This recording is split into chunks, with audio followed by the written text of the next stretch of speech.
It's time. I'm gonna start up a little bit early. Just so there's time for people to show up, because I would like to see more people. Again, anyone watching can join.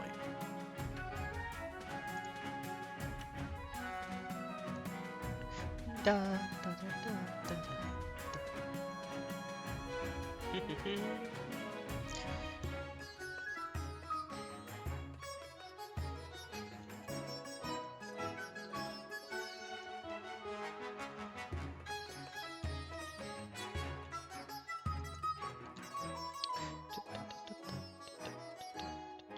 Hello, Gator. Thanks for tuning in.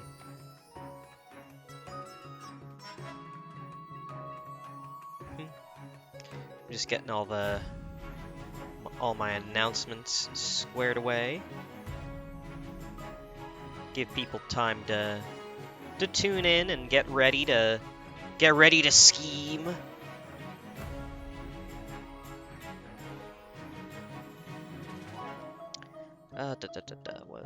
What am I?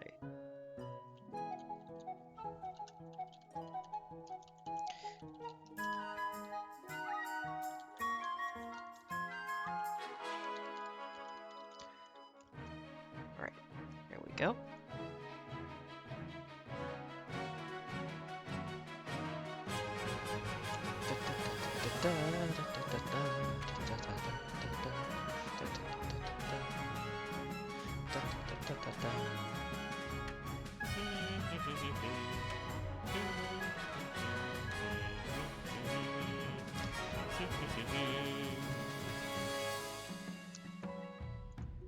Right. All right. So I'm still trying to decide. Do we want to? We could go with a new dynasty, or we could continue from last time. Because last time, let me see. We'll just. Hey, Haro. Thanks for joining us. Because I have yet to actually see any of the legacy events from continuing off of a win. And I'm kind of curious as to what we might get. Because last time I got the beloved ending, where there was the stability and food challenge that I won, and I had my awesome royal threesome. So I'm not sure what legacy events we might get there, but we could always start fresh with different nations.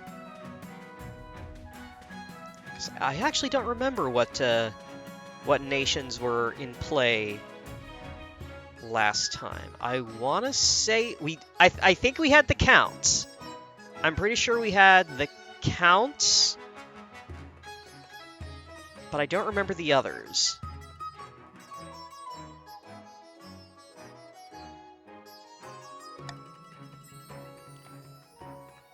Ah, here it is.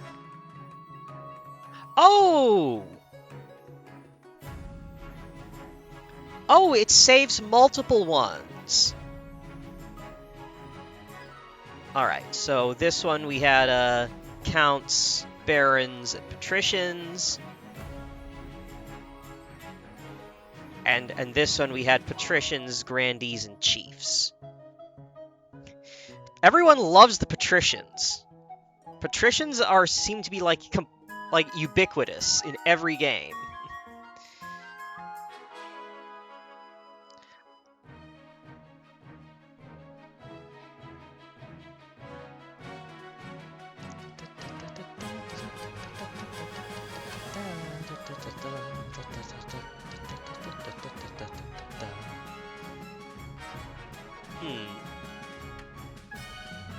Import. We could import and start and continue, or we could start fresh. Yeah, Iselin, there are a bunch of new hats. Like, check this out. Oh, come on. Come on, game. Okay. Well, that's not working at all. Unfortunate. I wonder, is it doing that because I'm streaming? Yeah, I'm pretty sure. Because I've definitely booted up the game, I've definitely booted the game up since the update, and, like, checked out the new stuff. So I'm not sure why that screen is not there, but regardless. Stuck on the initial logging in screen. How odd. Maybe there's a lot of traffic right now, who knows? I know that this game has gotten fairly popular.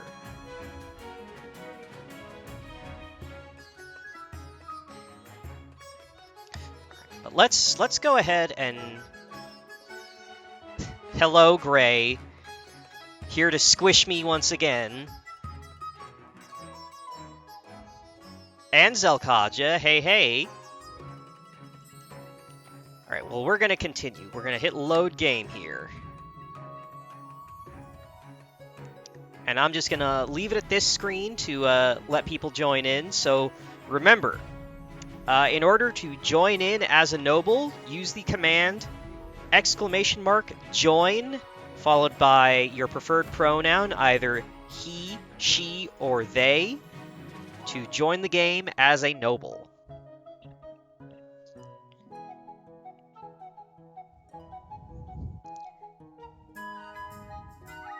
Hello, Crabspite. Thanks for tuning in. Hey, Land.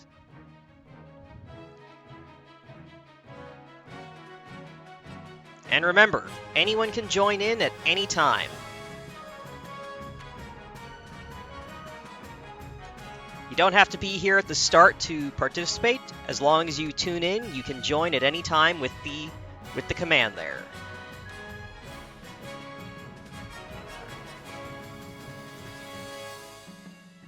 Baron time.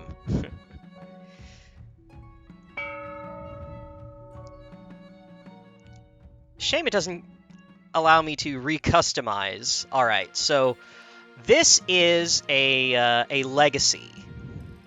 This is a legacy game. So part of what's special about doing a legacy game where you continue from last time. Hello, Blades.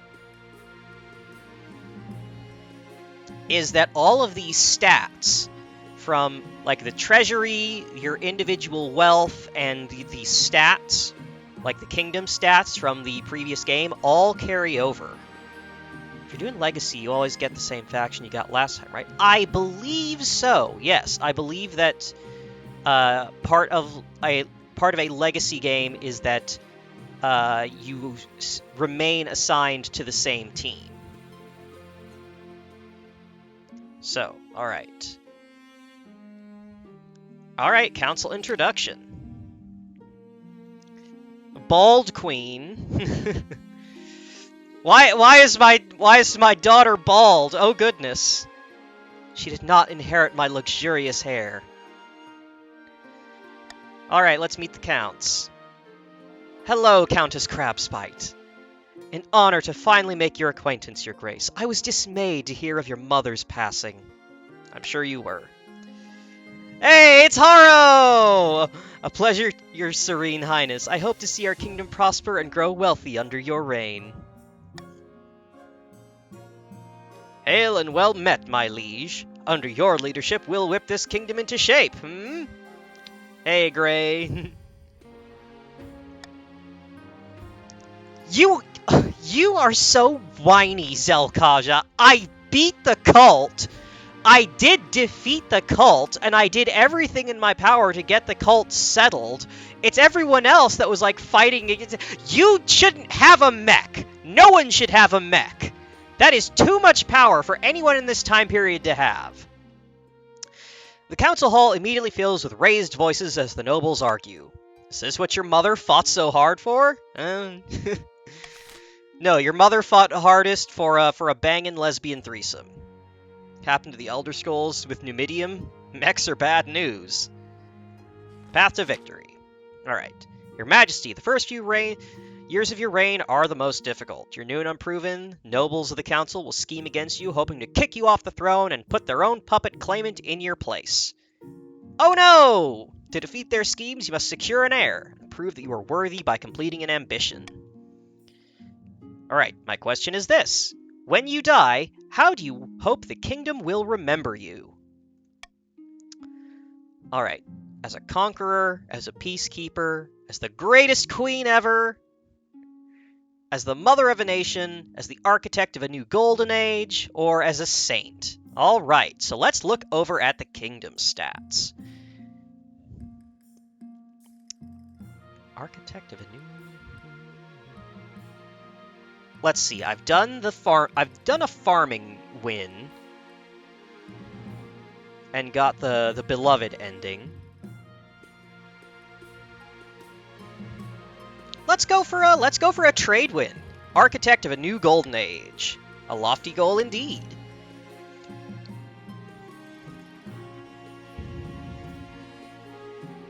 I suggest over the next few years you focus on improving the kingdom's trade as much as possible. Once you have an heir, I will return to discuss how your ambition is progressing. Good luck, Your Majesty. Alright, and the coronation. Gosh, I wonder what's going to happen this time. Your Majesty, it was an honor to serve your mother, but now it's your time to wear the crown. As is tradition, the council will decide what happens at your coronation. Should I change into my waterproof robes, perhaps? It may be for the best, Your Majesty. Well, shall we call the nobles in?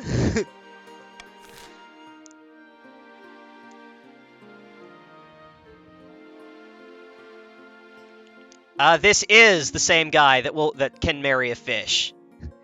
Alright, so host a lavish parade with jugglers and fountains of wine. It will cost to the treasury money, but it will raise stability. Proceed with a religious ceremony that honors the ninth god. It will raise faith. Throw the queen into a river. Will raise stability but lower authority. Or, troops shall bear the queen through the streets atop a shield, which will raise military but lower authority. So, they have done away with the... So, part of this update has done away with the generic Monarch's Choice. Monarch's Choice just marks your preferred option, and it has been replaced with Monarch's Vote, which means the monarch will now be able to cast a vote themselves.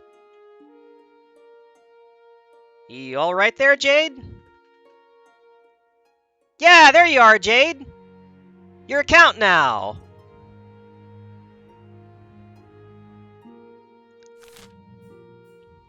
So, we still have veto, and now I have the ability to vote myself. So, let's get this underway. Vote now on your phones. How will the Queen be coronated?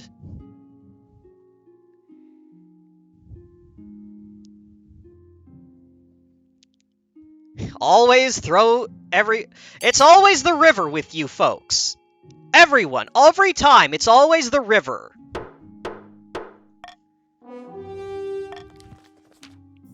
Alright, stability is now steady, authority is now credible. It is decided, the queen will be thrown into a river.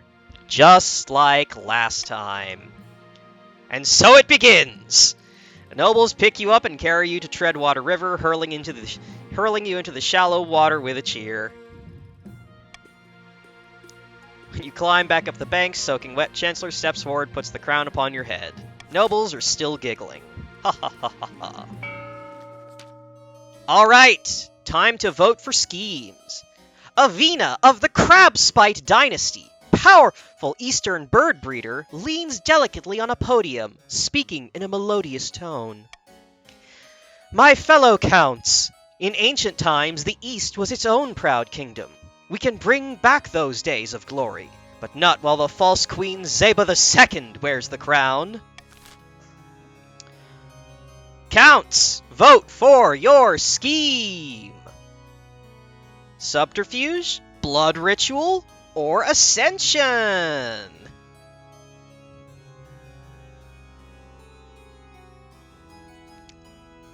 Blood Ritual and... Blood Ritual seems pretty easy at the moment. You've already got the highest farming.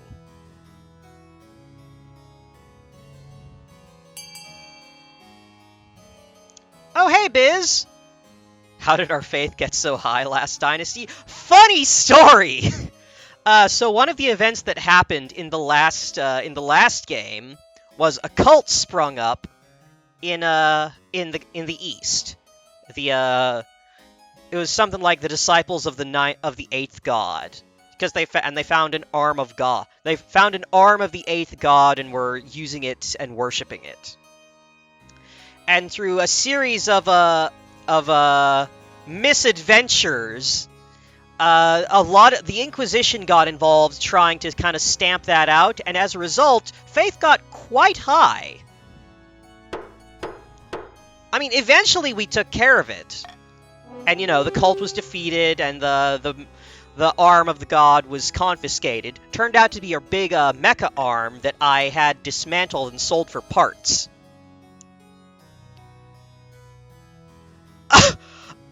Idiot queen couldn't see past her wedges? Yeah, I had 2 wives! Could any of y'all say that? I won! The Count's plan to summon an ancient famine demon that will devastate all other regions, paving a clear path to the throne. First, they must ensure the East can withstand a famine.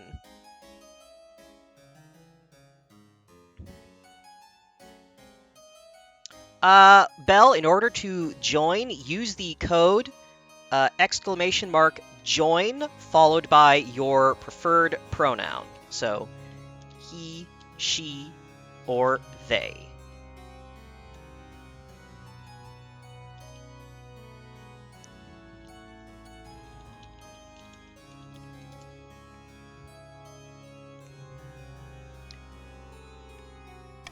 To advance their scheme, the Counts must be the region with the highest farming in 4 seasons. Well, they've got that. They've got that down pat. Barons! Baldric of the Land of the Way bloodline, powerful marcher equestrian, stands before a blazing hearth, yelling at full volume. When have the Barons of the March backed down from a fight? Never! I know you'll do whatever it takes to put me, your rightful king, on the throne. Alright, what scheme will the Barons use to overthrow the queen and put their preferred claimant Baldric on the throne? Modernization by lowering others' military? Propaganda by lowering stability?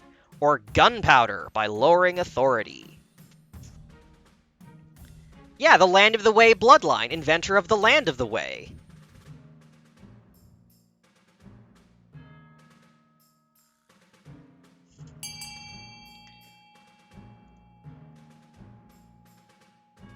Oh, Biz, you're in the patricians. This is a vote only for the barons.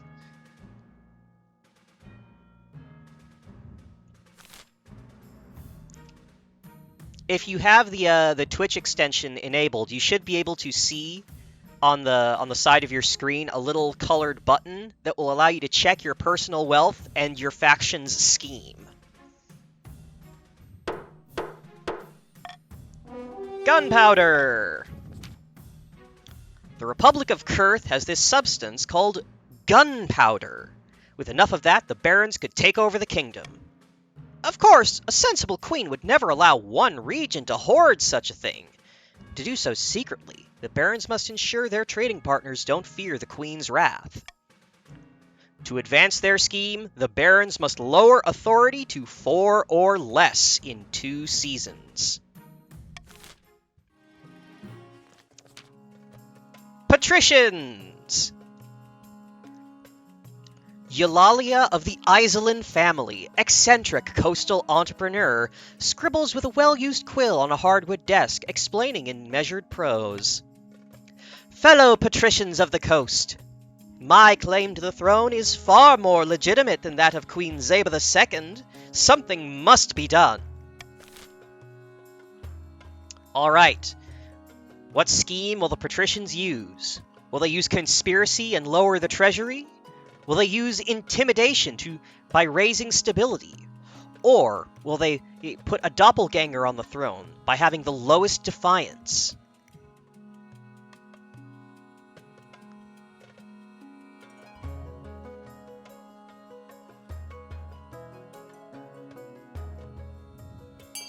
Alright, looks like they're going for a doppelganger. You mistyped that, Biz. It's vote, not boat. Effort for trying.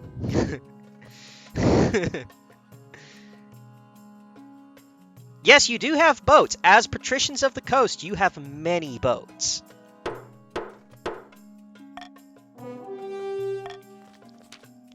The patricians plan to swap the real queen for a perfect doppelganger. First, they must gain the trust of the spy master. To advance their scheme, the patricians must be the region with the lowest defiance within 2 seasons. Alright, so here's the overview. The barons want to lower my authority. The counts want the highest farming. And the patricians want the lowest defiance.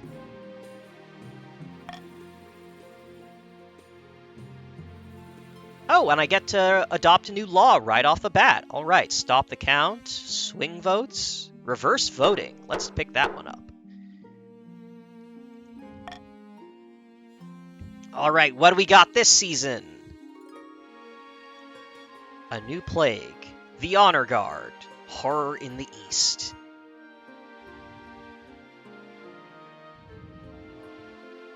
Instant plague. Let's go! Alright, let's resolve the Honor Guard first and foremost. As is tradition, each region offers a selection of elite guards. The Counts with the Knights of the Order of the Drowned Rose, patricians with champion gladiators from the arena, and the barons offer a squad of battle-hardened veteran soldiers. Think carefully, Your Majesty. These guards' loyalties will be divided between you and their region. Of course, you could just hire foreign mercenaries. They'd be loyal to coin above all. Remind me, tell me about the Eastern Knights. The Order of the Drowned Rose are highly respectable. They'll understand palace etiquette, but it's been years since they fought a real battle. They mostly write poems these days. The Coastal Gladiators are a gang of low-born crooks who've turned themselves into celebrities through their skill at chopping other people to bits. They're vain and selfish. Their skill in battle is undeniable, but can you trust them?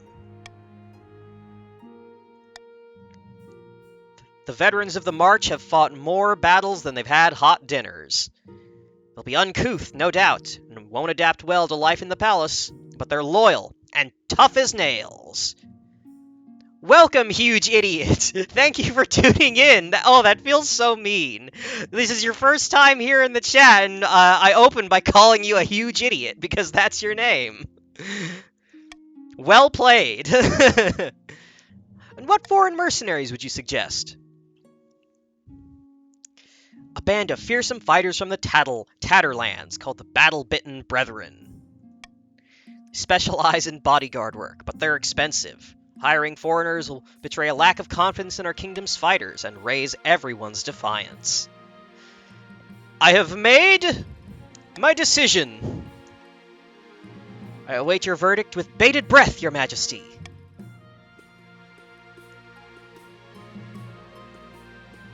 I like them, so we're gonna stick with the Eastern Knights. Oh, thank you, Jade! Thank you for subscribing for 2 months at...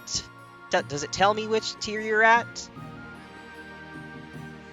I'm pretty sure it's just tier 1, but thank you all the same. Thank you so much. Alright, the knights arrive a few weeks later. They're all extremely pale and extremely polite. The commander introduces herself with a florid bow before reading out a poem she's written for the occasion. Oh, thank you, Crab! Thank you, Crabspite! That's so nice of you!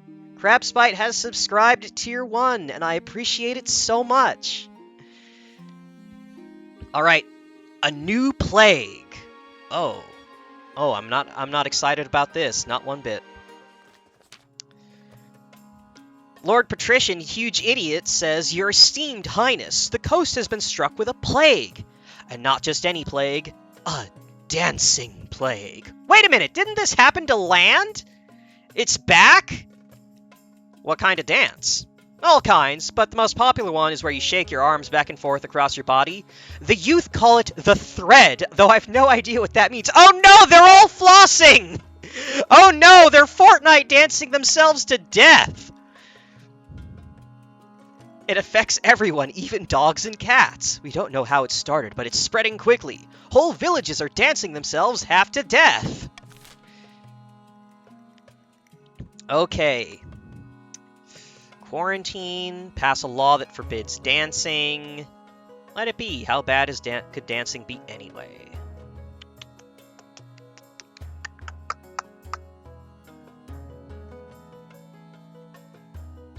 Huh. Okay. So, quarantine the affected villages will lower trade in... Alright, so, as we can see up here, that this is a matter affecting the coast. So, the options here will affect that particular region. So, if we choose to quarantine the affected villages, it will lower trade in the coast. If we pass a law that forbids dancing, my authority will go up, my stability will go down, and it will raise defiance. I'm not sure if it will raise defiance everywhere, but it will definitely raise defiance in the coast. And if we just let it be, after all, how bad could dancing be? Stability and farming will both go down. So, I am going to go ahead and veto let it be. We've seen this before. Quarantining it... Oh, excuse me. Quarantining the affected villages worked last time. So, I'm going to say that we should probably do that again.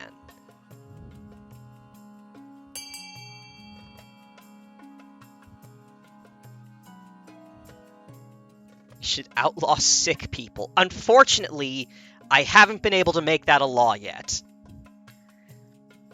Because you have to understand that if I just make getting sick illegal, it will eliminate all disease forever. That's how it works. That's the kind of authority that I hold.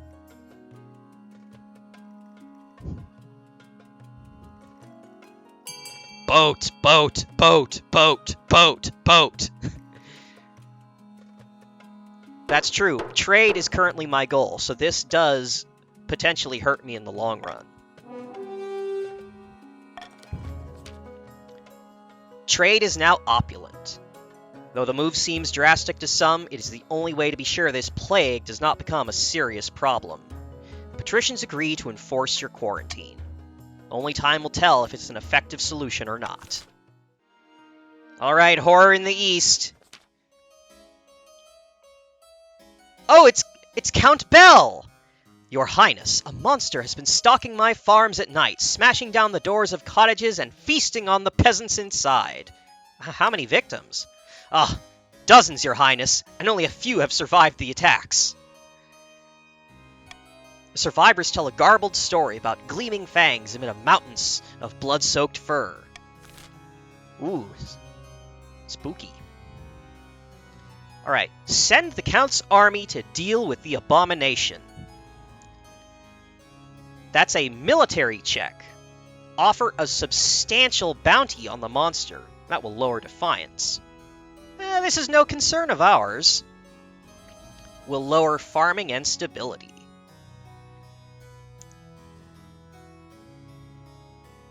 Shows your house and your goal if you push the button on the left. Correct, yes.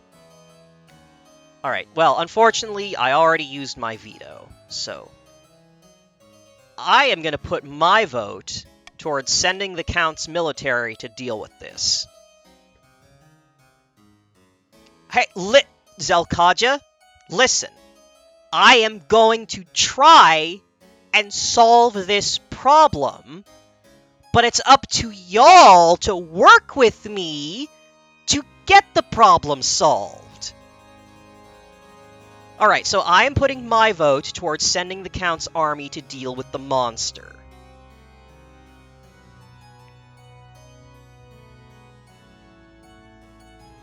So that's looks like to be a 95%, a pretty substantial, oh, only 45%. Oh, well, that's not nearly as good.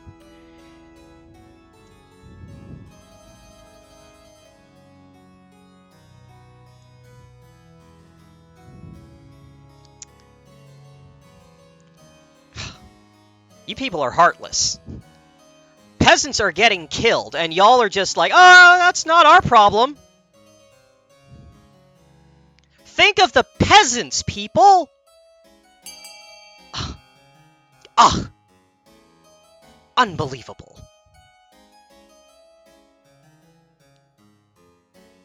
Well, it's not too late to vote. There's still time. Until I click this button, you can still vote.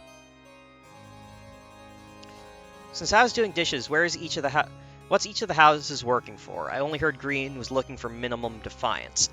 Currently, the red team, the Barons, are trying to lower authority. The Counts, purple team, want to have the highest farming of everyone. And the patricians in green want to have the lowest defiance. The monster continues to menace the east, growing more bold every day. You hear reports that it no longer confines its attacks to night. Soon, peasants are too afraid to tend to their crops, which lie rotting in the fields. That was tremendously rude of all of you. Alright, that's the end of this season. Auction time! Alright, so now, you nobles can use your funds, which are like seen here on the right, and you can also view by using the extension and up there, to fund buildings that will affect the stats of the kingdom.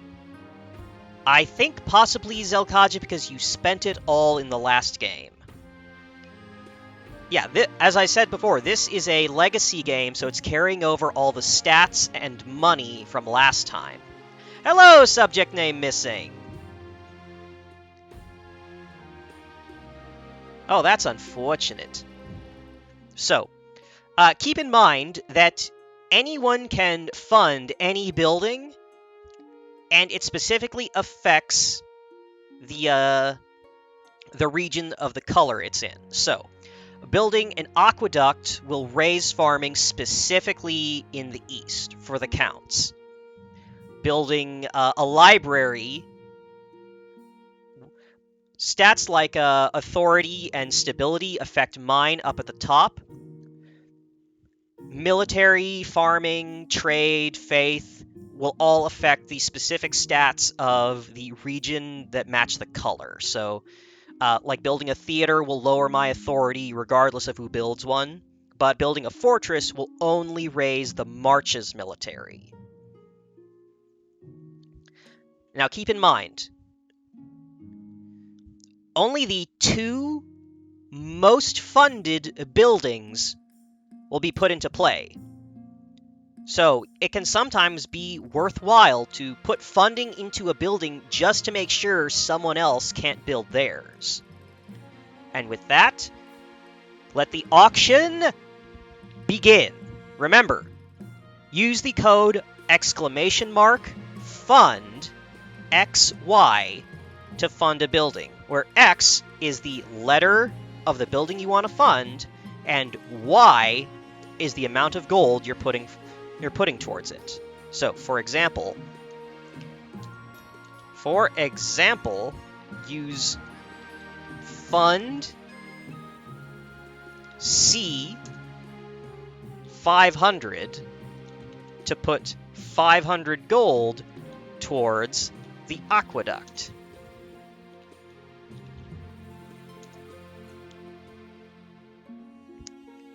Yes, Belle, only the winner's funds will get used up.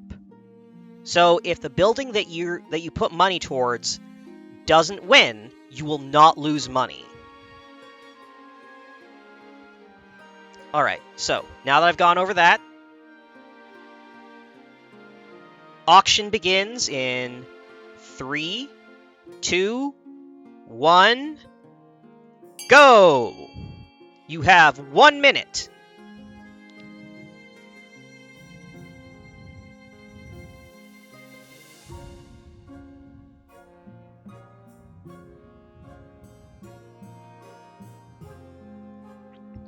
Alright, looks like the aqueduct and the deer park are in the lead.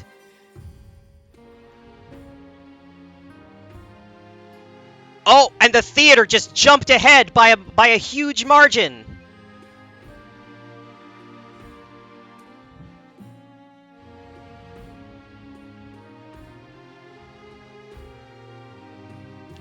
Also means if you spent all your money on an option and it wins by a large margin, everyone just lost a bunch. That is also true.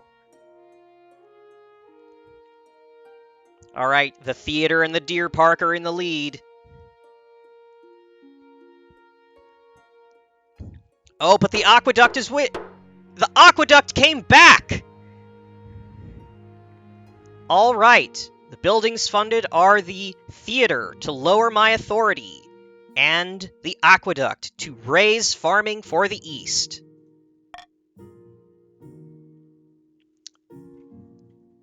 Dynasty event, an ironic execution.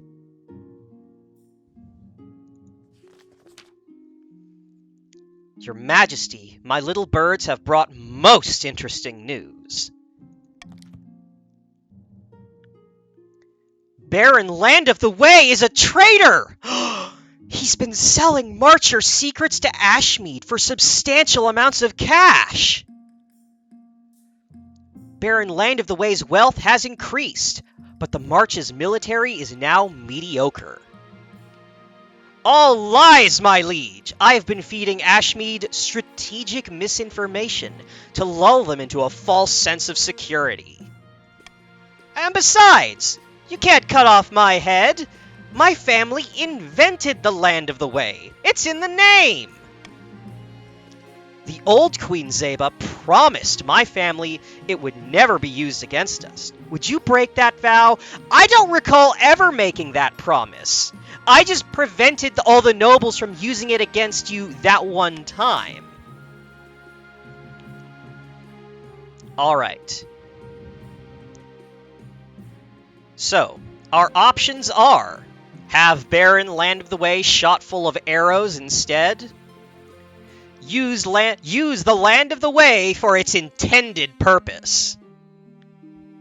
Or confiscate his ill-gotten gains, but allow him to live. Yes, patrician. Well, this won't affect the patrician's defiance. So, the options here: if we have land shot full of arrows, it will raise my authority. If we use the guillotine for the Land of the Way for its intended purpose, then stability will go down, authority will go up, and defiance specifically for the march will go up. And if we confiscate his ill-gotten gains but allow him to live, he will lose wealth, he'll lose all that money he just got, I will gain a lot to the treasury, and the march's military will further go down.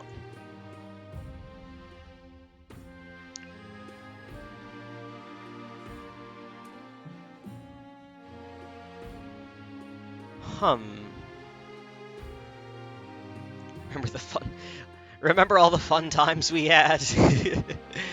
I don't know, land.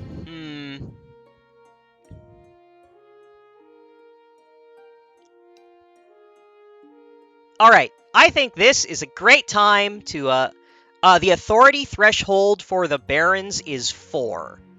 Right now, if my authority does not improve, you will proceed with your scheme. You can tell if look on my screen, if there's a little check mark underneath by the number, that means you are where you need to be. So it might be a little bit hard to see with my screen overlay kind of shrinking the overall game screen. But yeah, you can see there that the little check mark means you're all set. Compared to, say, the patricians down here who have the little pointing arrows to show that they need to change the stat in one way or another. Okay, so how are we going to handle this, folks? I think it might be fun to do reverse voting. So the way reverse voting works is that the option that receives the least amount of votes will be selected. So you have to vote for the thing you don't want to happen. All right, I'm gonna restate that so everyone understands. Vote for the thing you do not want to happen. Vote for the thing that you hate so much. Vote for the thing you absolutely cannot let happen. Reverse voting. Vote for what you do not want.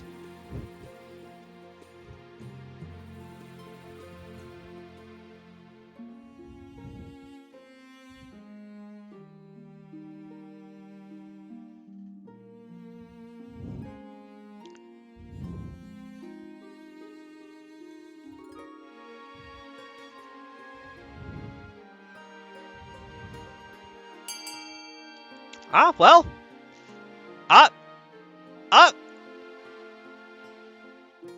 Is there one person left who hasn't voted yet? Because I see 12 nobles, but only 11 votes.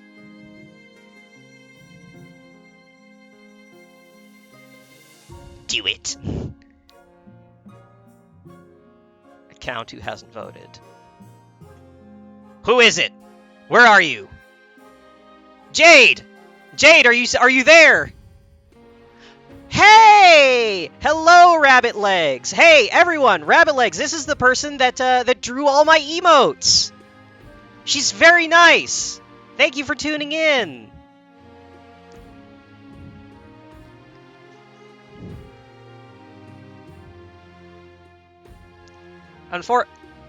I wish that all of my emotes were actually available right now, but 2 of them have been stuck in fucking, pending approval purgatory for fucking months now. Alright, well, I'm real sorry, Land, but I guess you're a traitor, so we're gonna kill ya.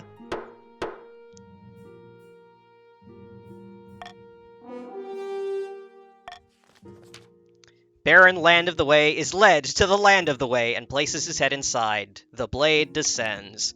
No! The irony! The irony!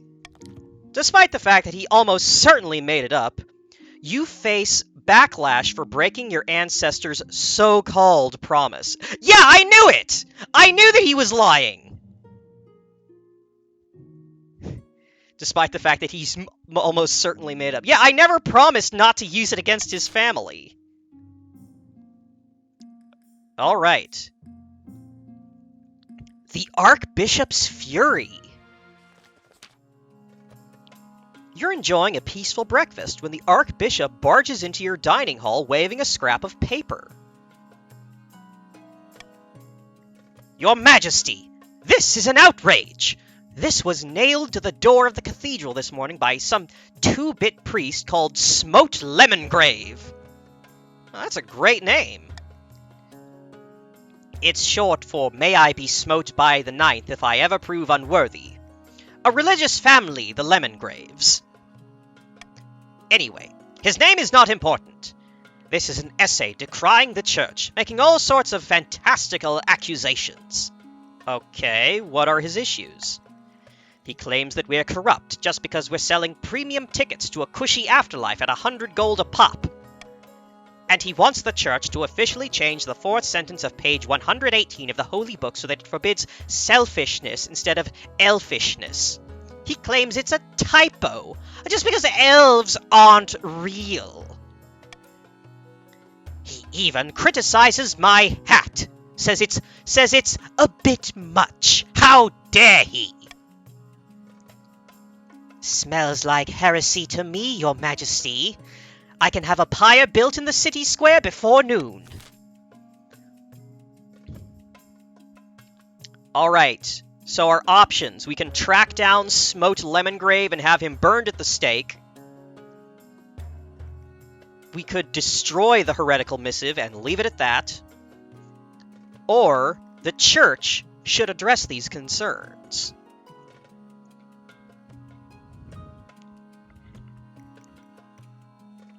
Okay, so if we track down Lemongrave and have him burned at the stake, it will lower stability and faith across the kingdom. If we destroy the heretical missive and leave it at that, it will be up to a faith check. So that looks fairly high. It's hard to tell. The numbers are... I'll be real. The numbers at this screen are way too small. Like, I cannot read what number that is on the faith check. And C, the church should address these concerns.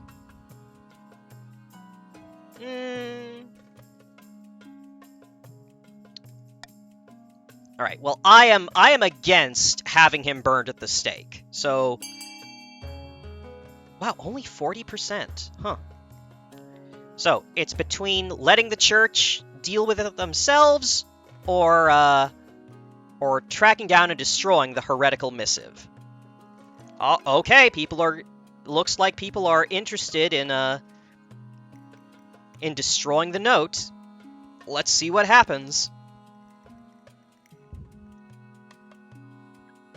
Because with a check like this, it could go either direction.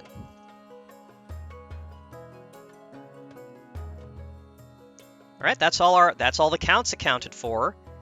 That's all the barons accounted for. I believe we have one patrician who has not voted.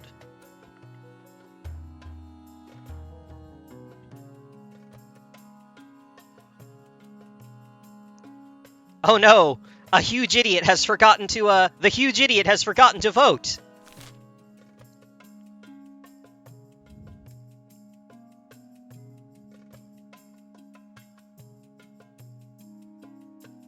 Well, regardless of how one more person votes, it'll either be 7-5 or it'll be a tie. Huh? Oh, yeah. Let me find you. There you are, Zelkaja. That you.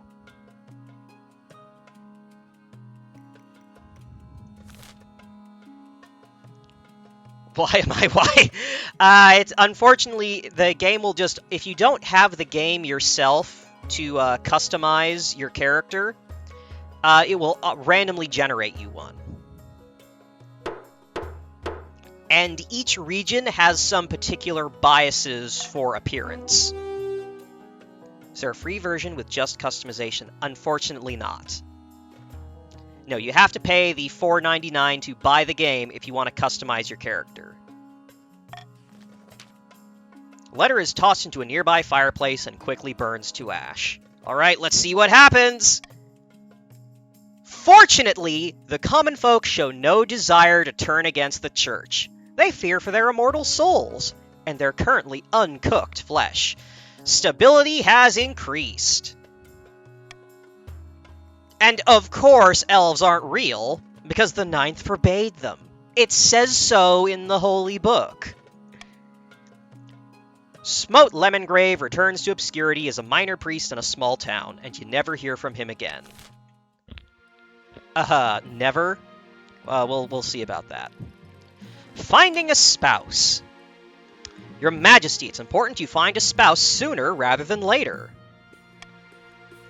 I'll take the liberty of finding eligible candidates. What's your preference? Men, women, or do you not mind? I like girls. Thank you, Your Majesty. I'll send out messengers to the most influential noble families in the kingdom. Let's see what they have to offer. All right. That'll happen next season, I believe. All right. In a distant fortress, amidst dark and foreboding forests, a small, squat castle stands watch over the Marcher border. There, at the end of the kingdom, a plot is hatching. Have the merchants from Kurth arrived with the gunpowder? Not yet. They still fear the Queen's reprisals, not to mention their own government. Then our work is not done. We need to weaken Queen Xebha II's grip. You know, I got that gorilla grip! The Baron's aim is to lower authority to 4 or less. Seeking a simulacrum. Anchored a few miles from the sunny coast, Lady Patrician Iselin has invited her closest confidants aboard her yacht. The Ninth God is not smiling upon us, friend. We failed to win the Spy Master's trust. And she still watches us with an eagle eye. How goes the search for the look-alike? Not well. Lord Patrician, an unsuccessful businessman. That seems kind of ironic, huh? Like the super trade-focused patrician said he's an unsuccessful businessman? Not well. I'm still looking. The best I found is a peasant with the wrong-shaped nose, the wrong-colored eyes, and a wooden leg. Well, don't let that discourage you. Keep searching. Our doppelganger is out there. I'm sure of it. The patrician's aim is to be the region with the lowest defiance. Okay, this is what I was really interested in. This is the new tax system. Previously, like before the update, you had the option of doing a common tax or taxing one region specifically to raise their defiance and drain their wealth, but to add more to the treasury. Now you can change things for each nation individually. So I can input a cruel tax. I don't suppose you would like to bribe us, dearest Queen Xebha, and also cruelly tax the counts? Well, let's look over here. Patricians have the most money, although land is rolling in it.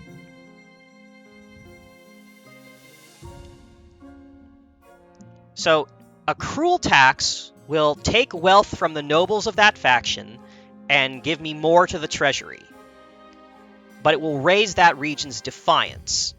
A common tax is just a small wealth decrease and a small add to the treasury, and a bribe takes money out of the treasury and gives and distributes it to the nobles of that region, but lowers that region's defiance. So I'm thinking I might, since the patricians really want to have low defiance, I'm gonna tax them a bit. But you know what? I'm gonna do the barons a solid here. They've been through some rough times recently.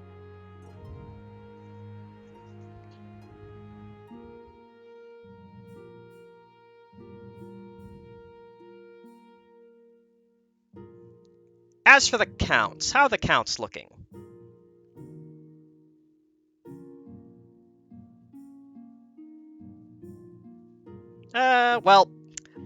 This...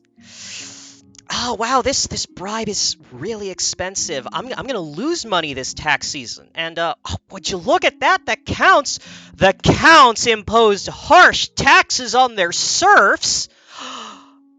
Hey, listen.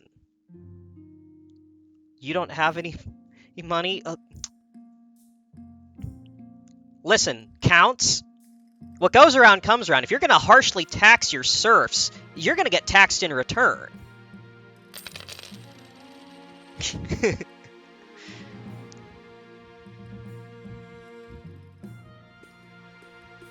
Alright, well, the barons are just going to run away with the next auction. But to keep defiance in line, I'm willing to make sacrifices. Criminals or corporals? The true monster. Eligible options. Alright, eligible options. I have found 3 potential matches for you. 1 eligible young woman from each of the kingdom's 3 regions. Choose wisely, you'll be securing a powerful alliance. Yes, I know. What if I don't want to marry any of them? Well, that's a decision that can wait until after you've seen them, isn't it? Alright, Chancellor leads you to the Great Hall. Alright, let's see the eligible bachelorettes! This is Valentina, the eldest daughter of the Eastern Jade Quarrel dynasty. I met her at a party once, but all she did was squeak out a hello and run off. She seemed nice. She's lost half the family fortune in the gambling halls, unfortunately. She got in some trouble with the Inquisition a while ago, but it didn't come to anything. Oh, she's intriguing. From the coast, we have Irena, wealthy heiress to the noble patrician Haro Plamo's estate. I mean, just look at her! She's gorgeous! And apparently she's got a silver tongue, too. She recently gave away half her fortune to the church, much to everyone's surprise. She's an absolute fountain of energy. No one can keep up with her. I like the sound of that! And finally, we have the March's offering. Emmy, scion of the prestigious subject name Missing Bloodline. Typical Baroness, really. Loud, brash, self-absorbed, but mostly well-meaning. Like most of the barons, her great passion is hunting. No beast is safe from her crossbow. But she's not popular with the peasantry. Something about her sets their teeth on edge. Oh, that sounds like a laugh. So what do you think? Of course, by picking a candidate, you'll anger the other regions. But you'll gain a lifelong alliance.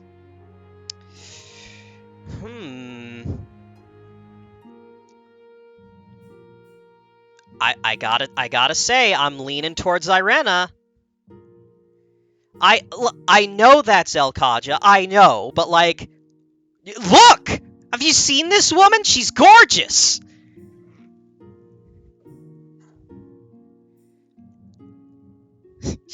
Zelkaja, you don't know if I'm into that or not. Gorgeous, silver tongue, donates large amounts of money to the church, fountain of energy. It's good that patricians are also winning. If you're into it, marry a fish person. I would if that option had come up by now, but it hasn't. I've made my decision. Oh, I don't want to lower the patricians' defiance, but I want to marry Irena. She's cute. Oh, but Valentina's also cute. You can leave them at the altar. That would be rude. Yeah, you're right. Valentina also seems very cute. Marry for love or political clout. I mean, can't I do both? I could marry for political clout and also just have a strong marriage on top of that.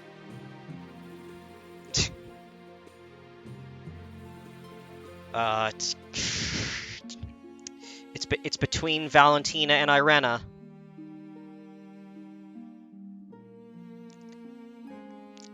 You can hold out for a hot pirate.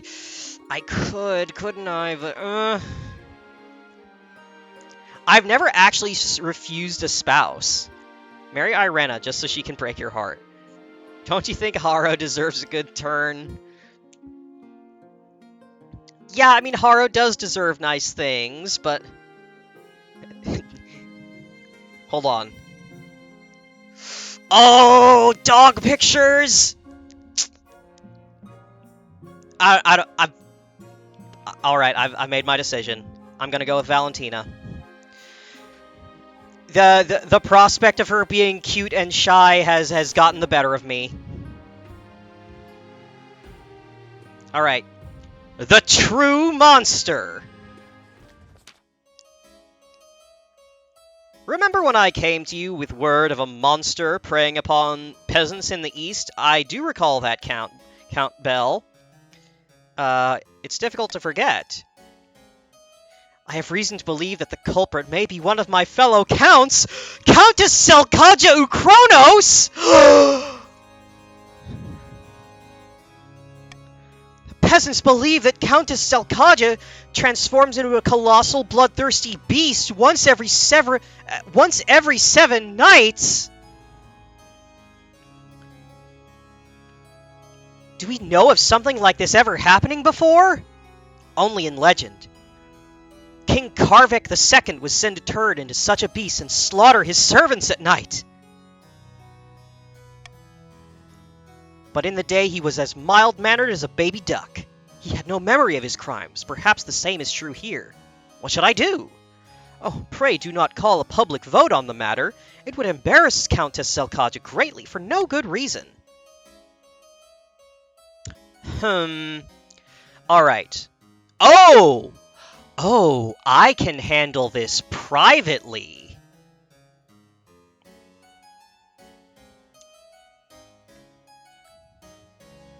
Alright. This is a matter to be put to a vote. We'll raise defiance in the east. I'll send a team of inquisitors to investigate it. That will raise faith in the region and raise defiance. Absolutely not. I'll arrest Countess Zelkaja at once. Make defiance go up, authority go up, and military go down. I'll send a message to Countess Zelkaja asking her to control herself.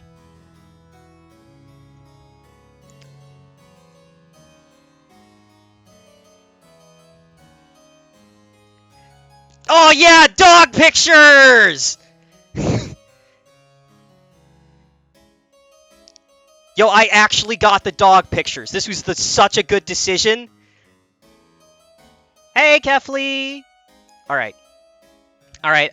Well, Zelkaja, I guess we are going to resolve the monster issue. Very well, Your Grace, whatever you say. When your knights arrive to arrest Countess Zelkaja, they are attacked by an enormous beast with coal-black fur and claws like scythes.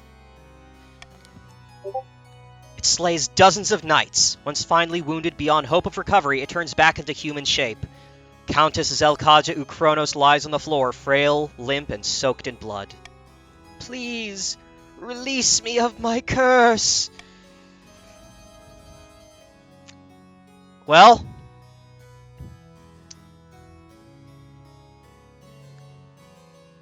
Oh, there's more dog pictures! Oh! You're hoping for a monster woman, but I'm guessing this isn't what you meant. Alright, we'll order Countess Zelkaja dragged back to the dungeons. My liege, we cannot allow this dangerous beast to live! You place us all at risk! Quiet, fool! Countess Zelkaja may be a monster, but she still has noble blood like you or I. Countess Zelkaja is chained up in the dungeons beneath your palace. For months, your dreams are haunted by her howling. Damn. Criminals or corporals? My liege, your prisons are overcrowded and the March's armies are understaffed. A solution presents itself. I don't follow. The law forbids criminals from joining the army. I say we overturn that outdated legislation and start pulling people out of cells and into uniform. What about murderers? Especially murderers! They come with prior experience! I don't like the sound of this, Skater. Alright, should the army be allowed to recruit criminals from prison? So, allow the Marcher army to recruit criminals convicted of petty crimes. Authority will go down, military will go up, and defiance will shift across the nation. Option 2. Allow the Marcher army to recruit criminals of all kinds, including murderers. Defiance will change, authority and stability and trade and wealth will all go down. But military for the March will go up. Option 3. Allow all the kingdom's armies to sign up criminals, if they choose. And D. Refuse to allow any military to take in convicts. Alright, we're vetoing this one. Alright, and have at it!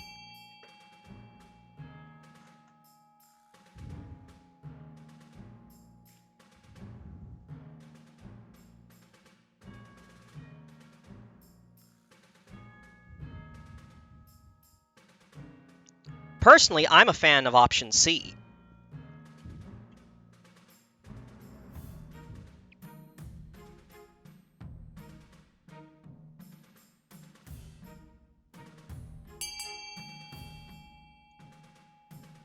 Alright, we've got, I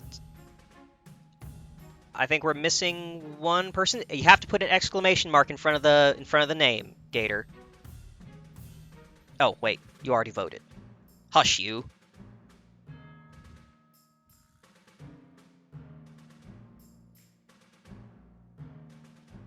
Boat. Boat. Boat. Alright, looks like we're refusing to allow military criminals in the military.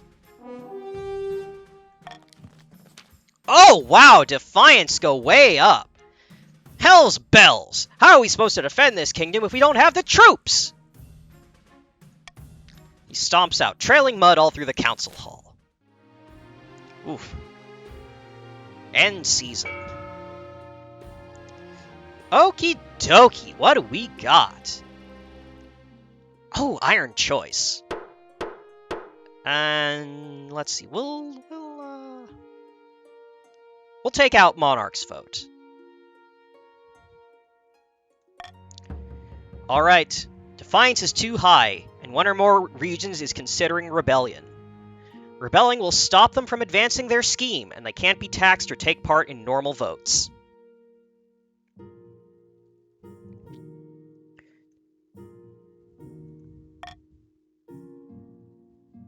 Sacrilegious request, howling from below, the royal wedding. Alright, let's take care of the royal wedding first and foremost.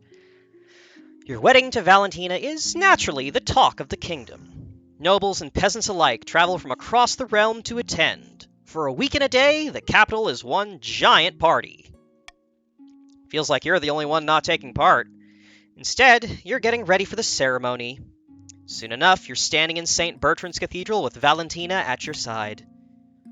Do you take this woman as your lawfully wedded wife? I do.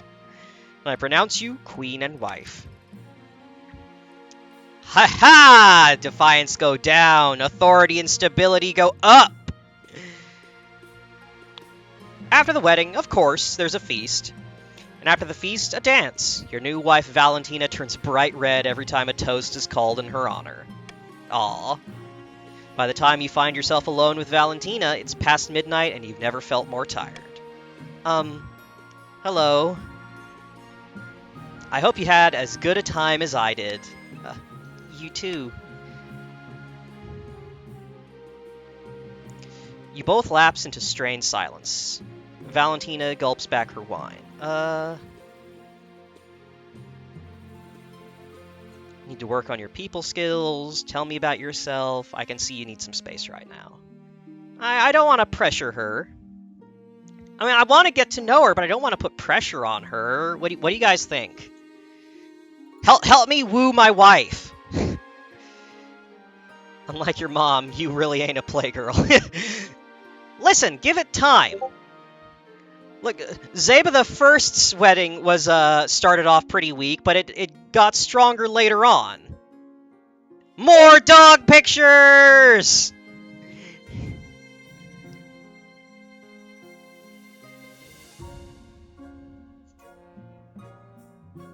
Alright, yeah, tell me about yourself. Not much to tell, really. I like to play cards with my friends, and I'm pretty good at it. She lapses into silence again. All attempts to get her to talk more prove fruitless, and eventually she makes her excuses and heads to the spare bedchamber. Aww. I thought women loved vampire. Howling from below. Ever since you locked up that accursed eastern monster in the dungeons beneath the palace, your dreams have been filled with howling. Tonight is the same. Howling inside your head. Incessant. Alright, we're gonna head down to the dungeon and confront the monster. You head down to the dungeons, careful not to trip on the narrow stone stairs. With every step, the howling in your head grows louder. You find Countess Zelkaja waiting for you in her cell, looking quite calm. How may I help you?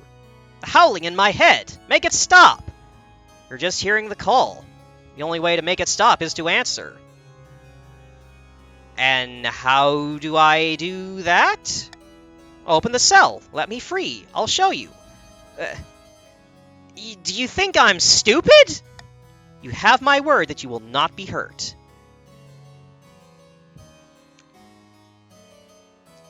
Order the guards to open the cell or leave the dungeon. Alright. Order the guards to open the cell. As your honor guard open the cell, Countess Zelkaja transforms.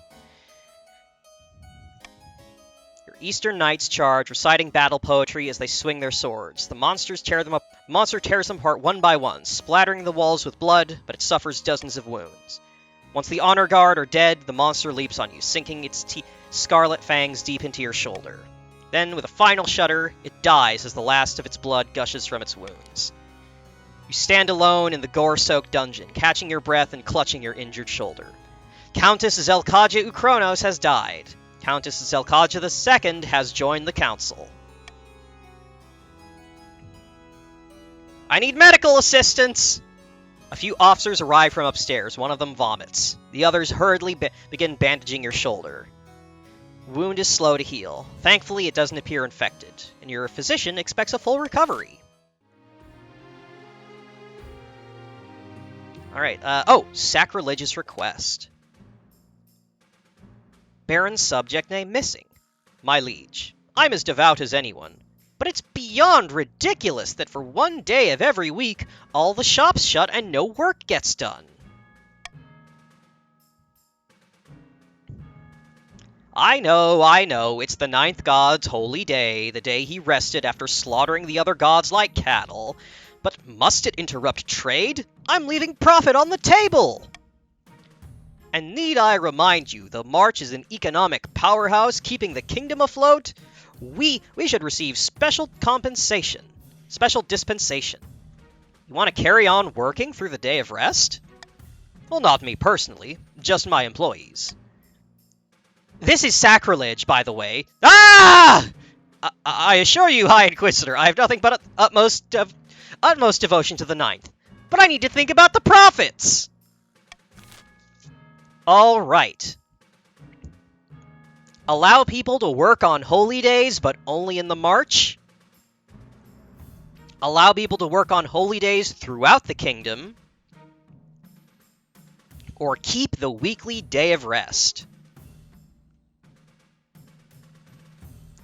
So, if we allow the March as special exception, then faith will go down in the March, but trade will go up, and all barons will gain wealth. If we allow people to work on holy days throughout the kingdom, faith will shift, trade will shift, stability will go down, and I think that's going to be everyone gets wealth. And if we keep the weekly day of rest, faith goes up, and defiance goes up.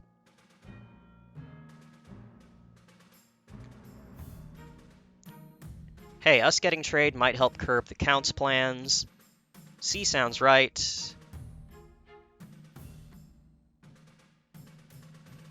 Counts want farming. Yeah, the Counts are looking for farming.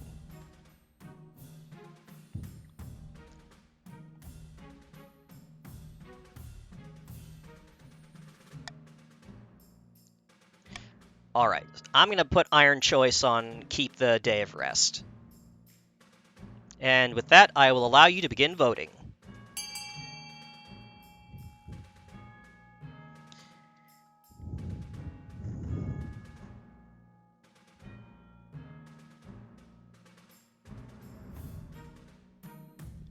People are committed. Keep the weekend free.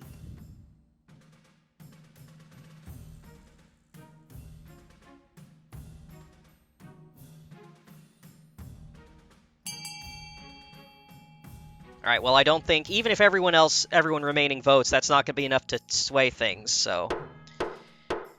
Alright, authority go up.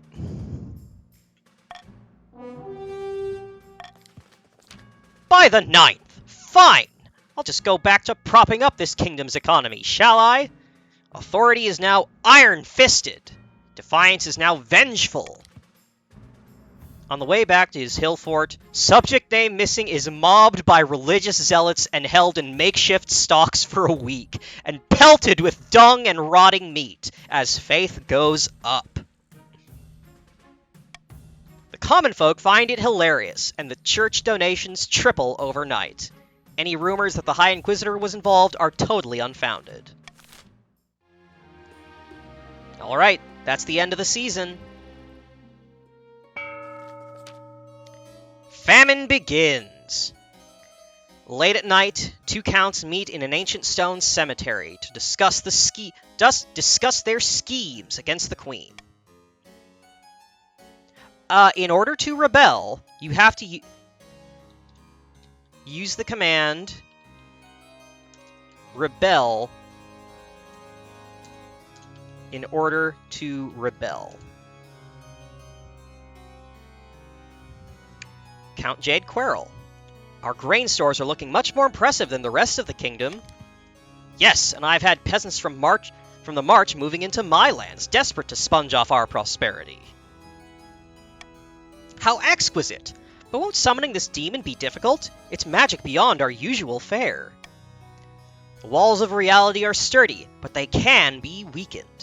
A tide of blood must swallow this kingdom in its wake. Chaos! For the next stage of their scheme, the counts must lower stability to 4 or less.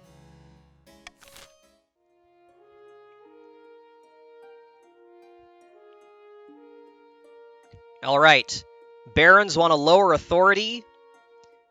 The counts want to lower her stability. And the patricians want the lowest defiance.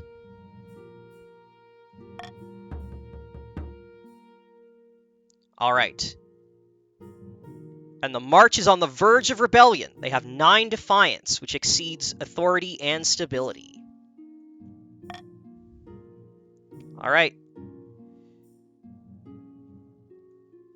A new honor guard. The deaths of your honor guard are in the line of duty was a tragedy, Your Majesty, but we don't have time to mourn. We must replace them at once. The Queen needs protection. Alright. Of course, since your previous honor guard were Eastern Knights whose armor couldn't save them from a hideous fate, the other knights in the East are all unaccountably busy. Alright.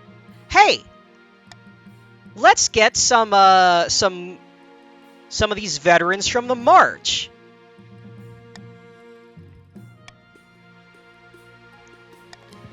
Oh wow, look at that! Hey look, your defiance went down! You can't rebel anymore! Wow, look at that! Isn't that crazy? The veterans arrive a few weeks later. They march into the throne room in perfect formation before lining up behind your throne. Hands on their sword hilts. Each soldier sports a bigger scar than the last. No, you have to be higher. You can't rebel anymore. Alright, Fevered Dreams. Achievement unlocked! Ow! Over the course of the summer, you find yourself plagued by horrific dreams. You're running through open woods full of screams as your colossal jaws bite beast and man alike. You are always hunting, always hungry. Oh, the council has noticed your lack of sleep as you become tired and irritable during court sessions. Something must be done. I am going to seek out a woods witch for a folk remedy. Or I could find a local physician to help me sleep. I could go hunting to satiate my urges. Or, just ignore it. But no, I'm gonna seek out a woods witch for a remedy. While the spy master keeps an ear out for rumors of magic, you begin your search in your spare time. You can only hope that you find someone before it's too late. Alright, and the quarantine continues.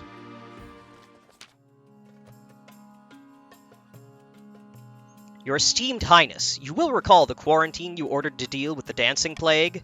It's been many months since anyone last entered or left the affected area. We think the plague may have run its course. We ask your permission to lift the quarantine. Okay, so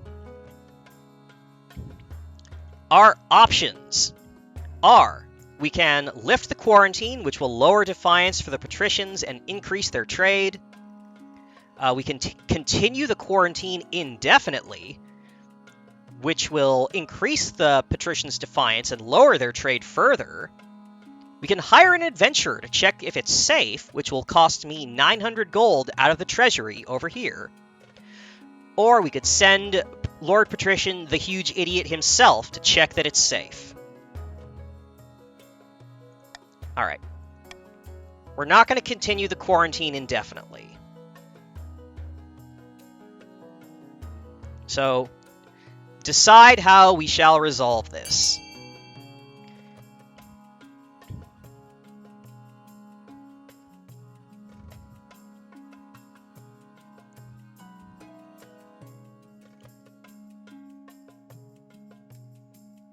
Yeah, patricians are all voting to lift the quarantine, and everyone else is voting against the patricians.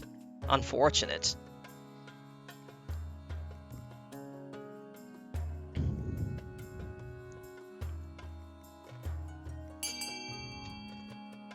Yep. Each law can be used once a season, as there's only 3 events per season. Alright. We're gonna send Lord Patrician to check that it's safe. I wish you the best of luck, bud.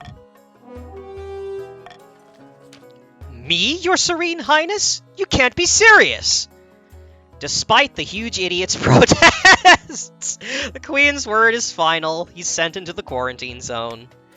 You hope to hear back from him soon. Alright, and that's the end of the season. Auction time! Alright, so...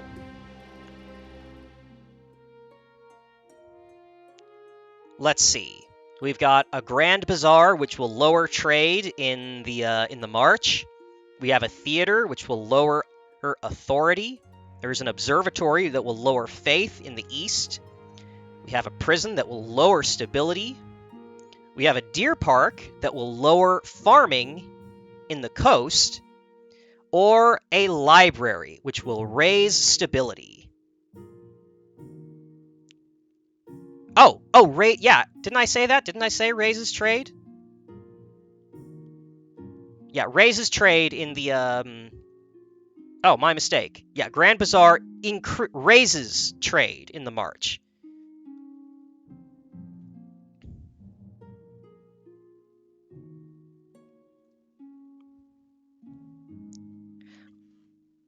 So, I'm just saying that if the prison goes through, the barons are going to rebel.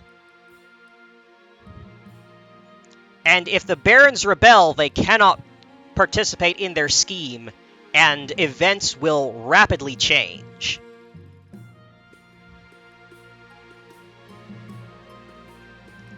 During a rebellion, the rebelling factions lose the ability to participate in votes, and they cannot make progress on their scheme. Alright, with that, commence bidding! You have to specify a number amount, Jade.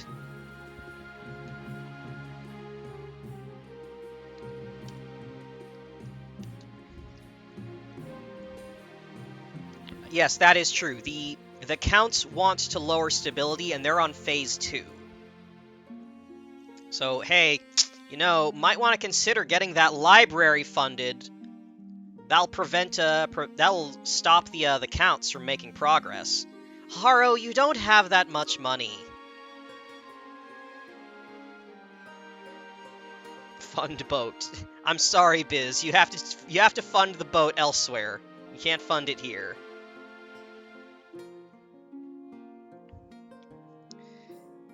Listen, I would give everyone boats if I could, but it's out of my hands.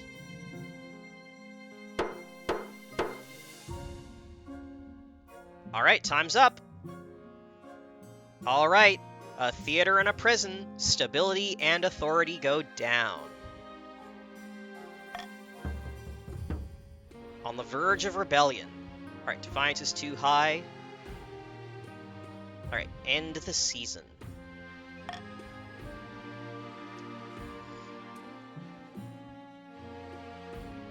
News from the quarantine zone!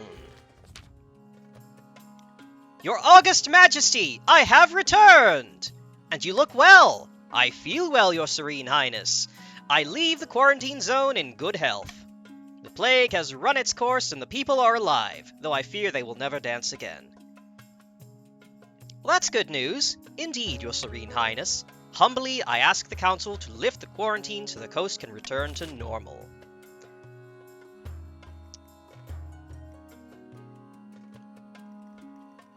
Alright. This is a 50-50 vote. We're gonna lift the quarantine, which will lower defiance for the patricians and increase their trade.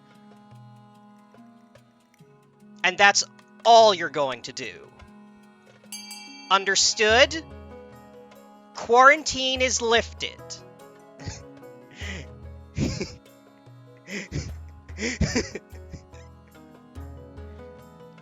I'm glad you all agree with me.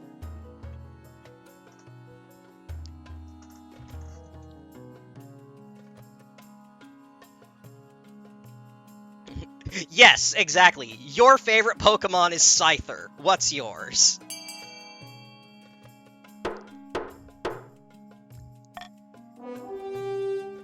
Alright, defiance for the patricians goes down and their trade goes back up. The patricians are grateful, and formerly quarantined merchants are soon trudging gracelessly throughout the kingdom. Although the former dancers will never be the same, the region gradually returns to business as usual. Alright, witch hunting!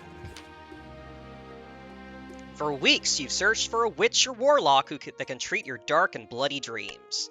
Knowing the church would be outraged if they found out, you must take discreet action in your witch hunt.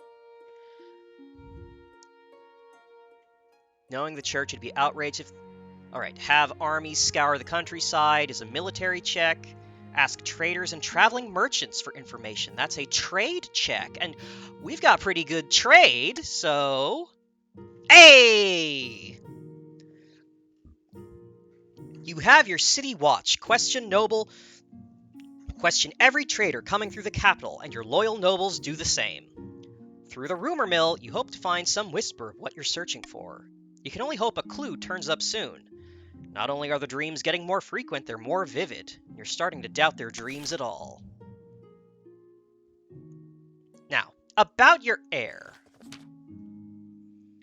Your marriage to Valentina has grown stale. Oh, darn it, this is what I was hoping to avoid. There's no spark. She cares more about her stupid card games than your happiness. Spark or no spark, you still need an heir. Something's missing. You need an heir. Someone young whose loyalty is assured. A child of your own would do the trick, even if they're a bastard, or the youngest of many cousins. My wife and I shall have a child. Traditional method. No one will object to that. I'll arrange for you to take a month off from ruling so you can, fuck nasty! Alright, and we're gonna end the season. Tearing the Veil. A pair of counts face each other in silence. A code word is exchanged. They speak of their latest schemes. What happened? The kingdom was meant to be a whirlpool of chaos by now. It's more like a whirlpool of smiles and hugs. No demon will come anywhere near it. Count's aim is to lower stability to 4 or less.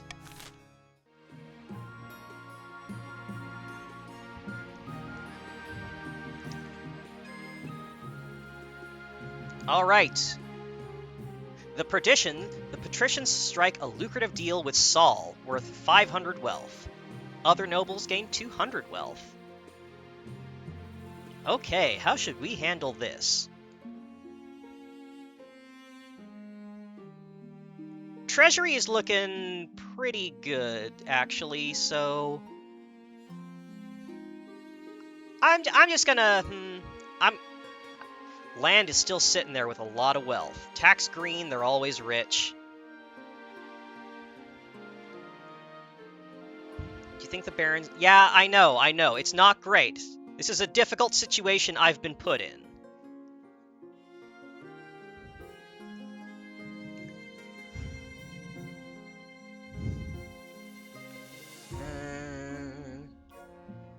They aren't going to rebel. They don't have the military for it. Don't bribe them. All right, yeah, we'll just stick... Yeah, we'll stick with this. Confirm the tax. Just common tax. Rebellion report. Alright, they're still on the verge of rebellion. Alright, what do we got? Sigils in stone. An old debt. And debt 2! 2 relating to debt. An old debt. How do you expect me to take this seriously, you crack-brained simpleton? Shut your daft mouth and give me what I am owed, you honorless dog! Calm down, both of you. This pimple-headed lackwit expects me to pay him a huge quantity of gold just because his great-great-grandfather beat my great-great-grandfather in a foot race.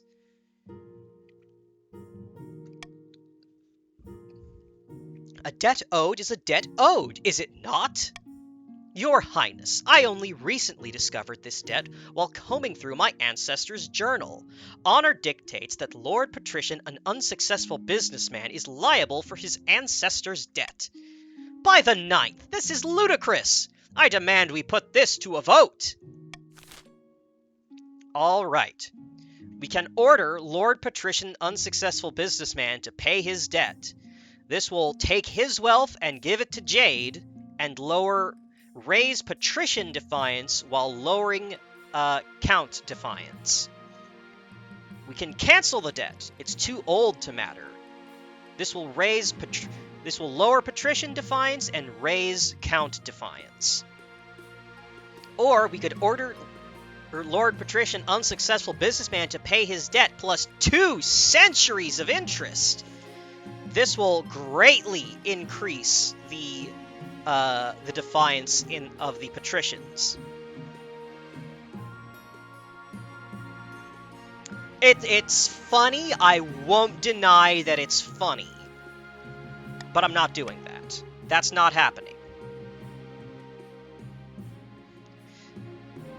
Alright, you have a good day, Haro. Thanks for tuning in.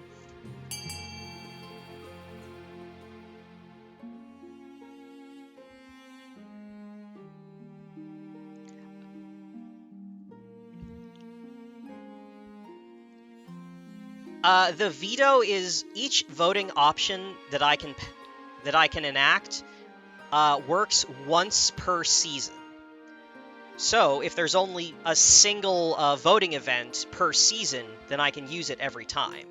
See, that's the trick. Not every season has 3 voting events.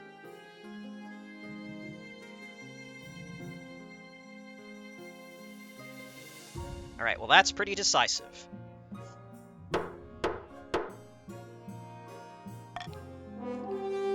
Lord Patrician, unsuccessful businessman, must pay the debt. Depths below! This council is full of idiots! Fine, take your money! With pleasure. Alright. Lord unsuccessful businessman has to pay, what is that, 750 gold to Jade Querl. And another one, debt collection. The council session has ended for the day, so you're quite surprised when Lord Patrician, the huge idiot, corners you in a back passage of your castle just before dusk. Greetings, your serene highness. Apologies for surprising you like this, but I have an urgent matter that I thought you'd want to hear in private before I go to the council.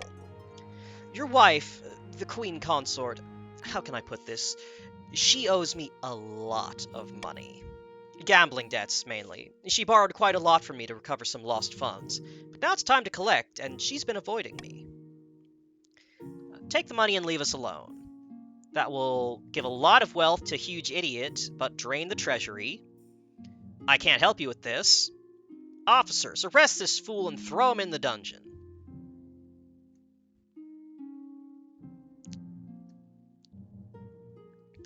Listen, I can be... You know what? Take the money. Lord Patrician bows deeply. My thanks, your esteemed highness. I assure you, this money will not go to waste. And if you'd permit me a word of advice, you may wish to get a handle on your wife's reckless spending habits. Wouldn't want it to run the kingdom into bankruptcy, would you? With that, he scurries away into the darkness of the corridors. Alright, sigils in stone. Your Highness, unfortunately, there have been some strange things happening in the newly built aqueduct, but I'd rather keep it quiet for now. The other nobles can be so judgmental. I don't want people to think I don't have a grip on my aqueduct. Tell me more. Odd symbols are being painted on the bricks of the aqueduct. No one knows where they're coming from, but those who look at them in too long grow restless and feverish and must flee.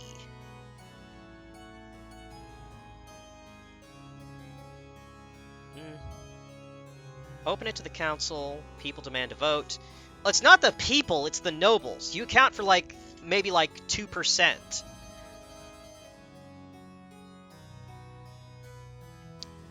See, I am open to opening it to the council, but I've already used my veto, and I know that you twits are gonna fucking, try and find any way you can sabotage me. But, you know what, fine, we'll open it to the council. Bell sighs and heads to the council chamber. Alright. Alright, so our options are we can paint over the symbols, we can set troops to guard the area, or we can leave it, and there's nothing to worry about. Alright, I'm going to put on iron choice on leave it. That way, if my authority goes down, my authority will go up. This is normal for aqueducts. If they don't make you uncomfortable in a cosmic sense, they won't carry the water well. Yeah, well, when you're right, you're right.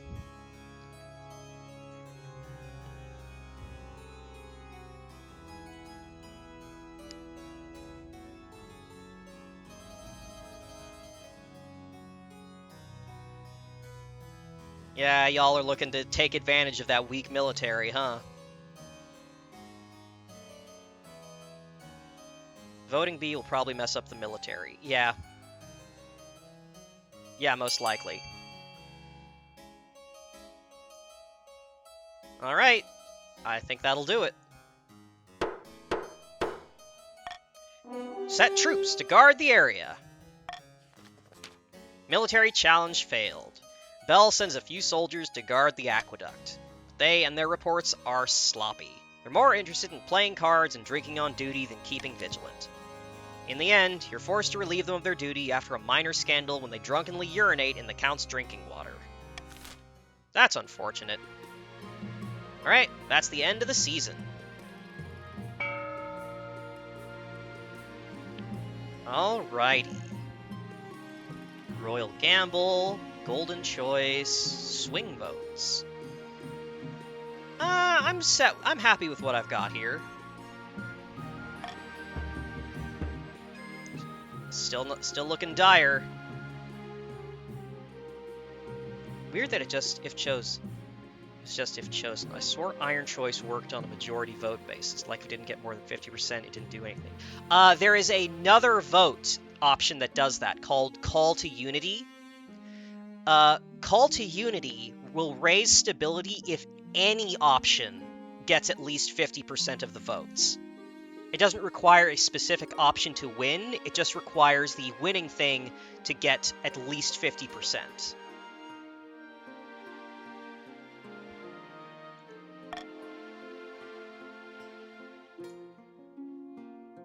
Alright. The Ritual. Spooky. Just when you are about to give up hope on finding a witch, a merchant traveling through the capital from distant Telkavosk tells you where you can find one, after a few dozen drinks, of course. Her name is Magdalene, and she has agreed to meet with you in a secluded grove just outside Telkavosk in the east. Regarding her for the first time, you know she is very much a witch. Thick, ragged hair, toothy grin, only thing she's missing is a pointy hat. Is she single? You have the scent of the beast on you, your majesty. I see why you have come. What's happened? You have been inflicted by a therianthropic curse. You have become a were creature. Hey, Grey Fox.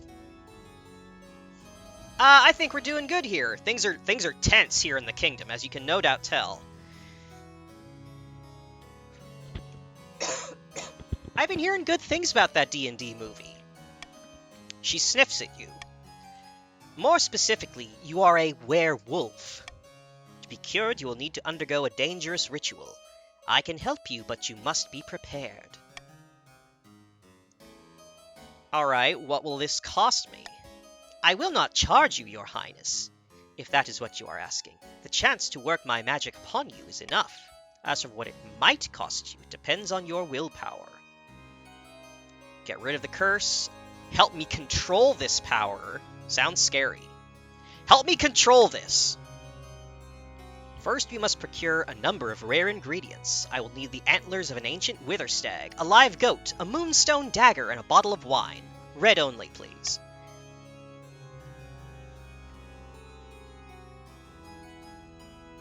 Most of these things I can procure myself with time, but any help would be appreciated if you wish to be cured quickly, especially the antlers. I can get all the ingredients for you. You source the ingredients quickly, making sure they're genuine and high quality. Try not to arouse suspicion in the process. When next you meet with Magdalene, she has prepared a ritual circle in her grove. The goat is brought before the oldest tree in the circle, then slaughtered with the moonstone dagger. Blood mixes with the wine, which she bids you drink, before tying you to a stone altar. What about the antlers? Patience, Majesty. Magdalene then takes a mortar and pestle and mixes the antlers in with the blood wine, creating a thick, mushy paste. Go away, Windows Update. The moment the substance passes your lips, horrible sights swim about your vision. Welcome, Stinky Turd! Thank you for joining. Wow, between the huge idiot and Stinky Turd, it's like, hey, new viewer, I'm going to insult you by your name, because that's what your name is. Yes, Stinky Turd, in order to join, you need to specify your preferred pronoun. The great spirit of a wolf howls from beyond the trees. It's a beast covered in thick, coal-black fur, its eyes glowing with an otherworldly sight and its maw dripping with blood. Alright, clench your jaw! Pain streaks through your body as you thrash at the bindings. The great wolf spirit roars in defiance, then starts to fade. The last thing you see before you pass out are its eyes staring deeply into yours. When you awake, Magdalene greets you with a smile.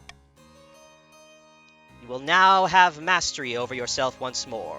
All shall fear the beast within you. You're right. She's right. You feel as powerful as ever.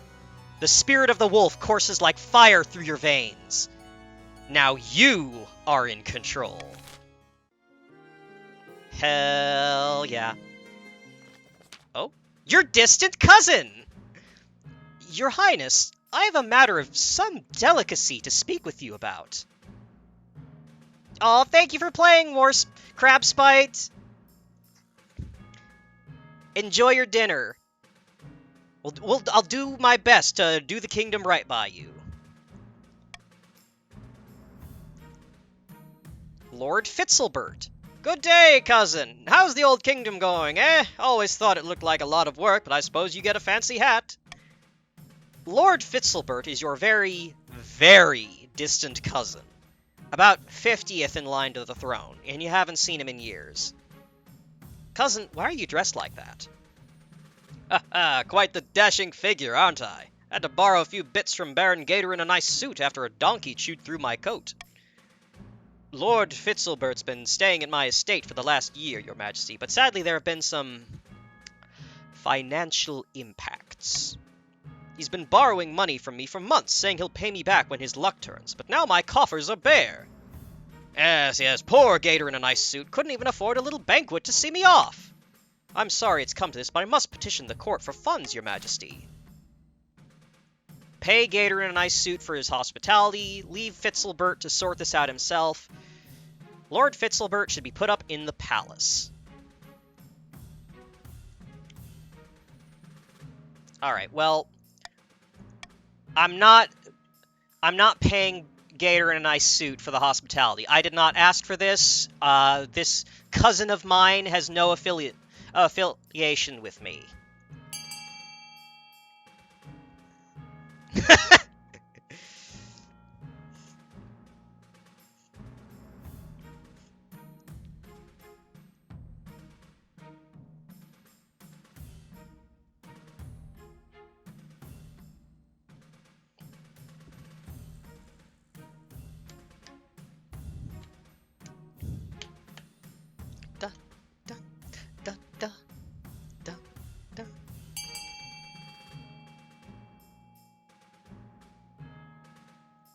Alright, it's 6-2, unless there's... Let's see, 5 more people want to vote for C, then B will win. Because I know that a few people have already stepped away. Alright, we're gonna hit continue. Let's see how it goes. Fitzelbert has to sort this out himself. Fitzelbert storms out in a noisy huff. At least the treasury is safe from your cousin's grasp. Alright, what else do we got? Carved symbols. Your Grace, you recall the symbols that kept showing up on our aqueduct and were causing people to run away? Is that still happening? Well, yes, but now someone's carving them! And we've discovered a network of abandoned tunnels beneath the aqueduct.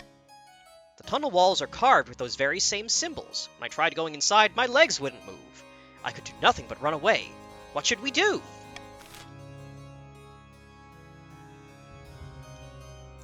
Alright, we can have the tunnels flooded. We can hire adventurers to explore. Or we could send a scholar to live with Count Bell while she investigates.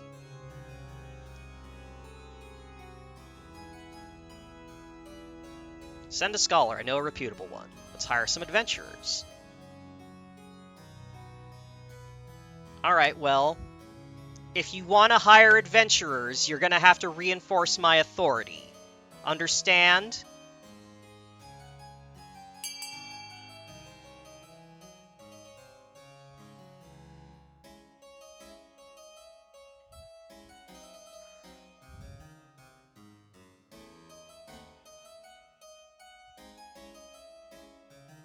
Alright, looks like we're gonna send a scholar in.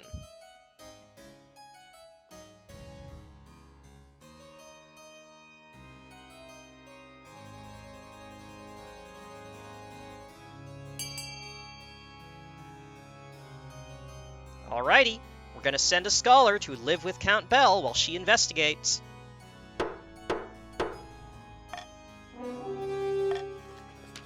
A historian from Quail University makes her way to the Eastern Aqueduct, staying on Bell's estate while she studies. I've never seen sigils like this. Could be a dialect of later Valesian, perhaps. But in the east of all places? At last, a mystery worth solving! You await her results with anticipation. So does Bell, who is running low on candles, wine, and patience. Ugh, I have to live with this shabby specimen? Alright, that's the end of the season. Continue to the Rebellion report. Alright, still looking dicey. Word from the university. Your heir!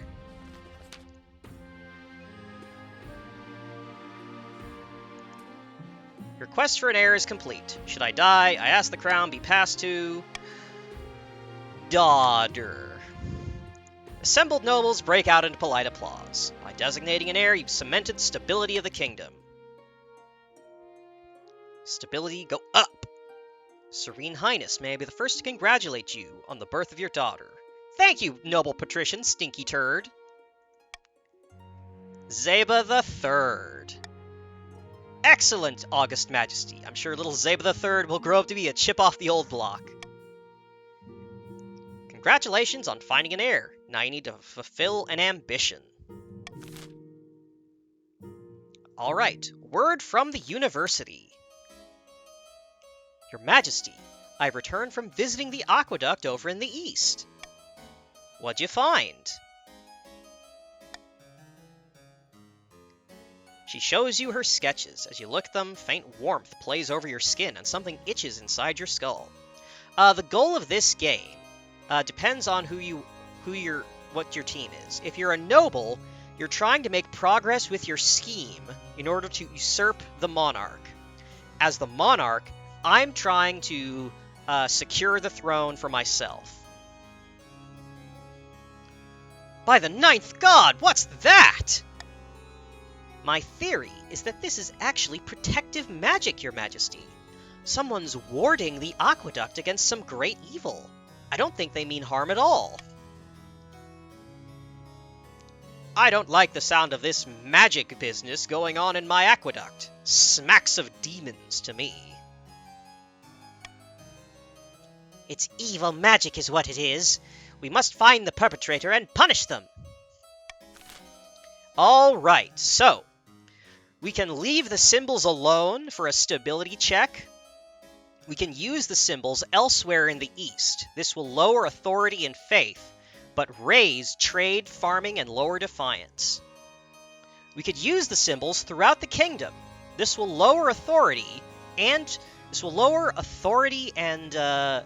faith, but it will raise trade, farming, and stability. Or we could send the Inquisition to punish the perpetrator. Alright, well, we're not going to involve the Inquisition. So, I will allow y'all to make your decision. You could go for a stability check. You could opt to lower defiance in the East. You could raise stability.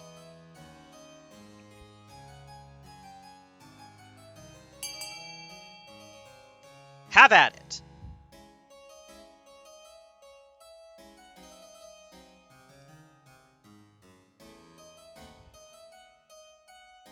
Ooh.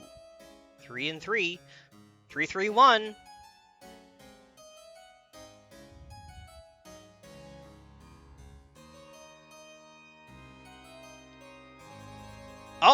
Oh, we're going for the stability check.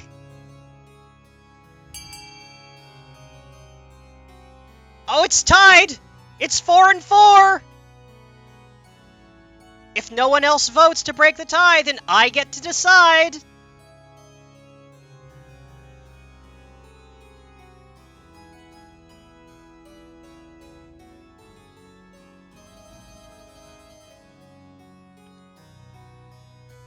Can't change after you vote. No, Bell, you cannot change your vote. Oh, Gray Fox, if you would like to join the game as a noble, use the code !join followed by your preferred pronoun, and you will be assigned to a team at random. Once you have been assigned to one of the noble factions, then you can participate in votes, and possibly show up as a character in the game. Yes, one of the voting laws is swing votes, in which after voting is finished, before votes are finalized, nobles can change their selection.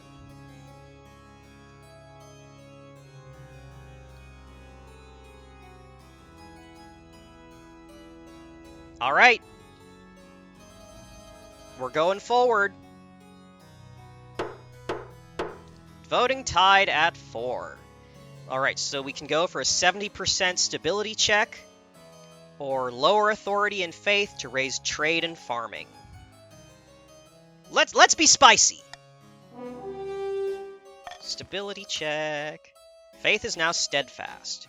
There are far too many other things to worry about. So, despite the High Inquisitor's protest, you put the aqueduct out of your mind. Succeeded!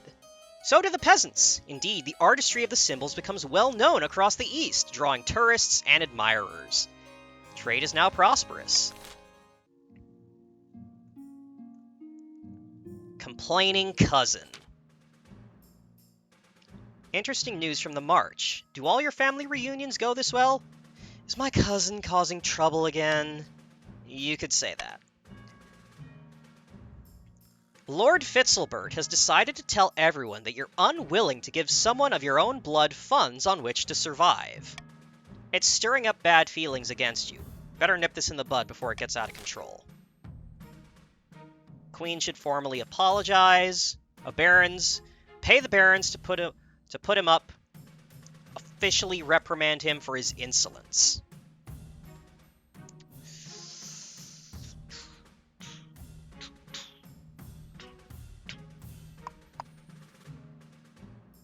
Already used my veto.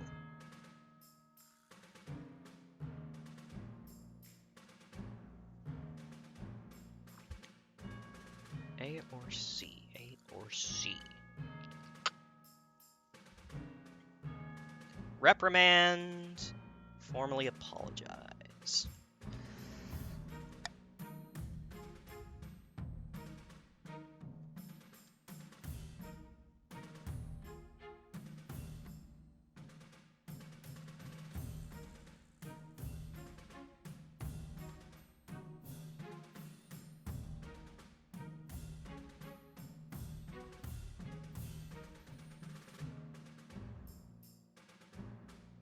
Well, the thing is, if either A or B are taken, the barons will not be able to rebel.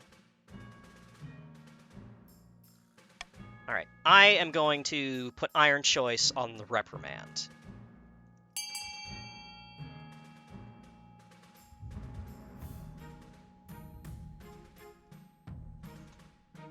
I mean, I have no doubt that that's going to fail, but I'm pretty sure y'all were going to pick that one anyway.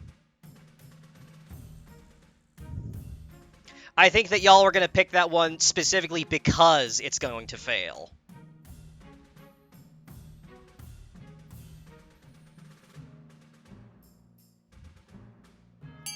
It'd be funny if the extra point of authority it gets for going through will be enough to tip it in my favor. That'd be fucking hilarious.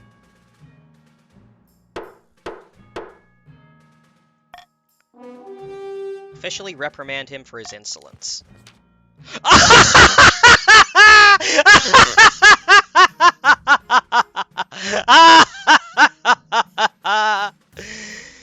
You send a stern letter to Lord Fitzelbert, chiding him for his behavior.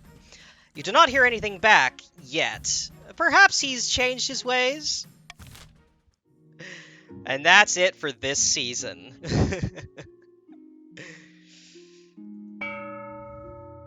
Alright, auction time!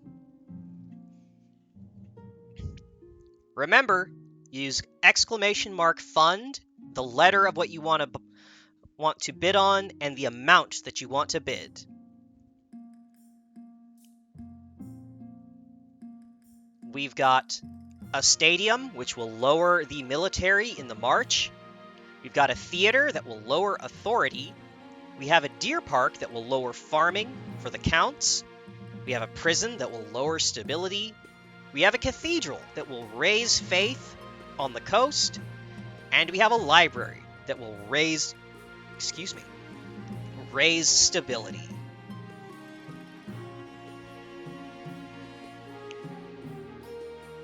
The list on the right doesn't show everyone.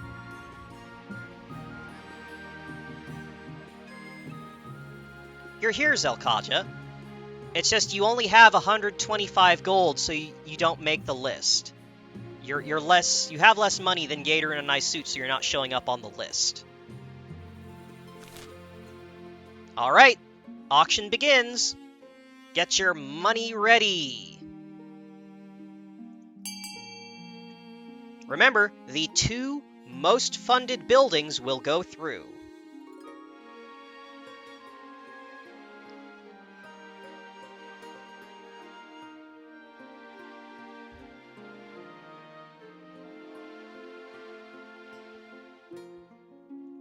Alright, it's looking like the prison and the theater have the highest funding.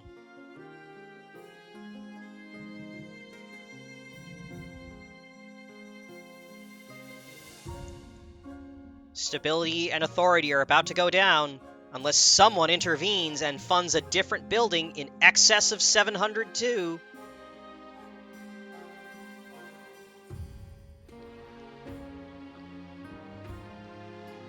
Isn't there anyone anywhere that would like to build a library? For the measly cost of 702 gold? You can't fund decimals. You can't give half a coin. Verge of rebellion still.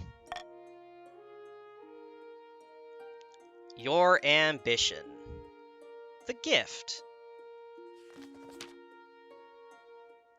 At the start of your reign, you said you wanted to be the architect of a new golden age. You've succeeded on that front. The kingdom has never been more prosperous. Well done, Your Majesty. Yay, Defiance go down.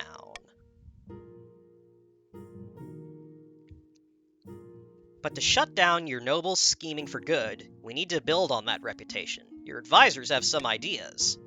Have you heard of the Scepter of Sages? It's an ancient lost artifact forged by Queen Alma the Wise. There's a legend that any queen who recovers it will rule over a golden age. My advice, on the other hand, would be infiltrate each region with loyal spies and defeat their schemes with schemes of our own. But the Chancellor has other ideas. I think a spy network sounds fun.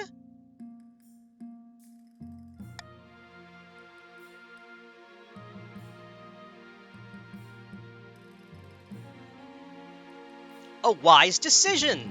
I'll begin recruiting spies. We'll send them across the kingdom in the guise of traveling bards.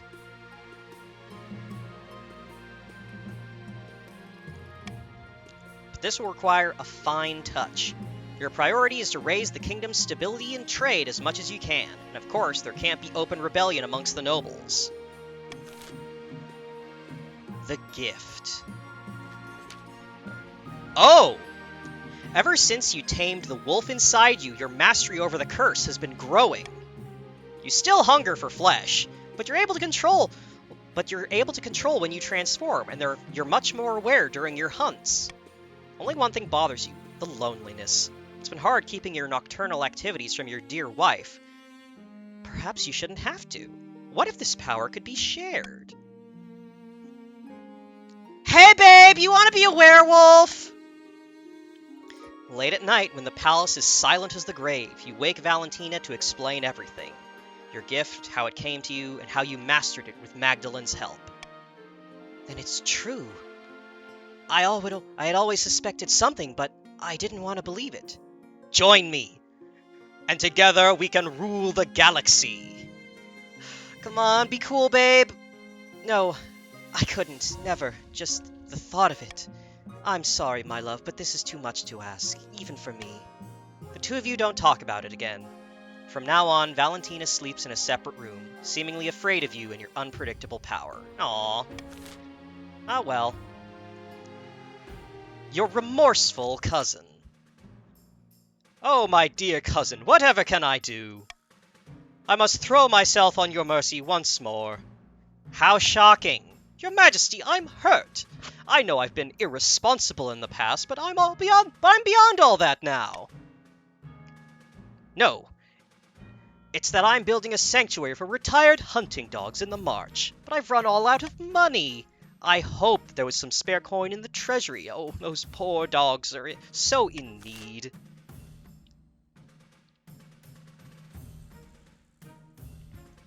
I'm not paying for Listen, I like the dogs.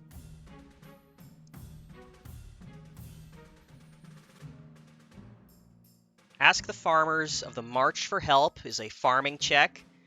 Ask Marcher tradespeople for assistance is a trade check. Or pay for the dog sanctuary from the treasury. Well, that will prevent rebellion, actually. If the sanctuary goes through, that will lower Marcher defiance and raise stability.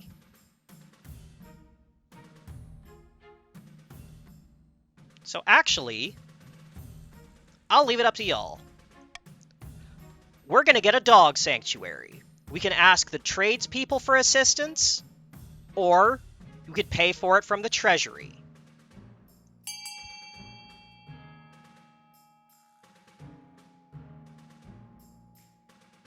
Alright, that's a 60% check.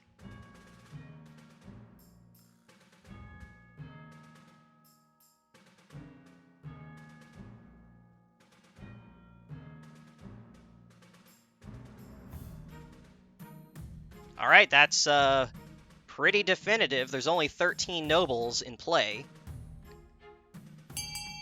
Let's see what happens. We'll trade Let Me Down.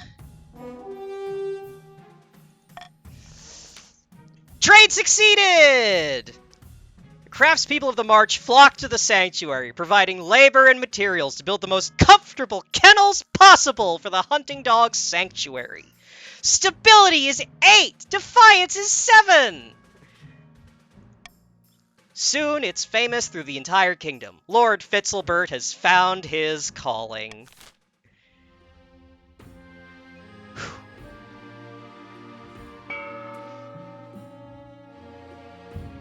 Alright, Treasury is not looking its best here, so,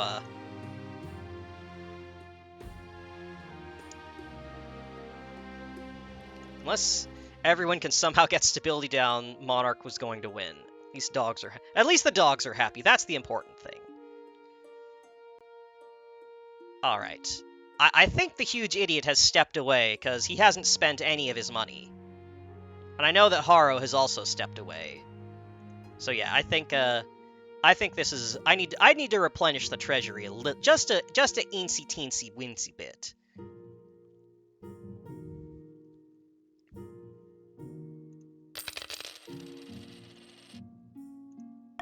And that's the end of the season. Right. A delicate matter, a troubling find. Alright, I'll do the ambition last. Just so we have more chances for stuff to happen. A delicate matter. As usual, Valentina has spent the day out in the gambling houses, winning some money and losing much more. In other words, as far from you as possible. But after you've eaten your separate dinners, she approaches you looking worried but resolute. I've endured this so-called marriage as long as I could bear, but I simply can't do it anymore. Your Majesty, it's time we part ways. I want a divorce. Why? You really don't know? This comes as a complete surprise? Every time we talk, it ends the same way, with you stamping down everything I wish for. This was never going to work. It's over now, for good or ill. Called for the Archbishop to witness the divorce ceremony.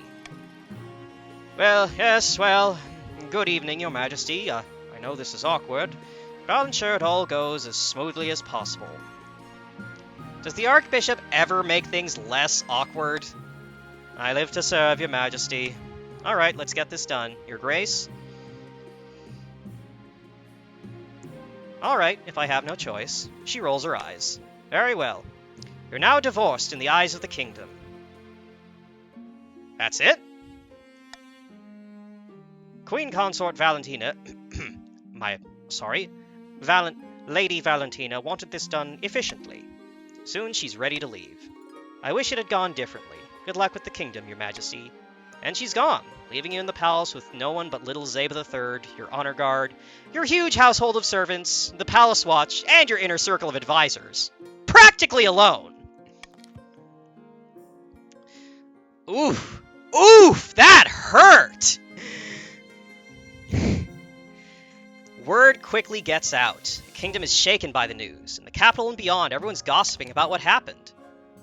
Seventh, take us, Your Highness! You rejected my dear Valentina, my own blood! This is an outrage! She ran out on me! Actually, she divorced me? That's not the point! I and my fellow counts worked hard to put a dowry together for poor Valentina, tailor her outfit, prepare the feast!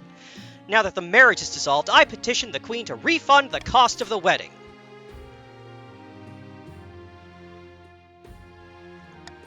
Go fuck yourselves.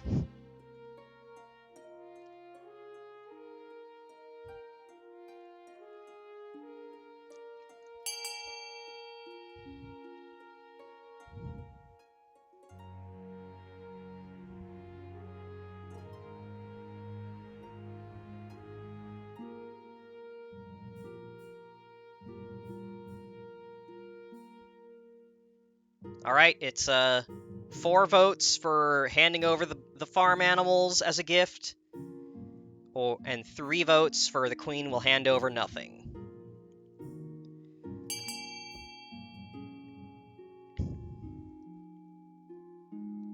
Life comes at you fast, huh?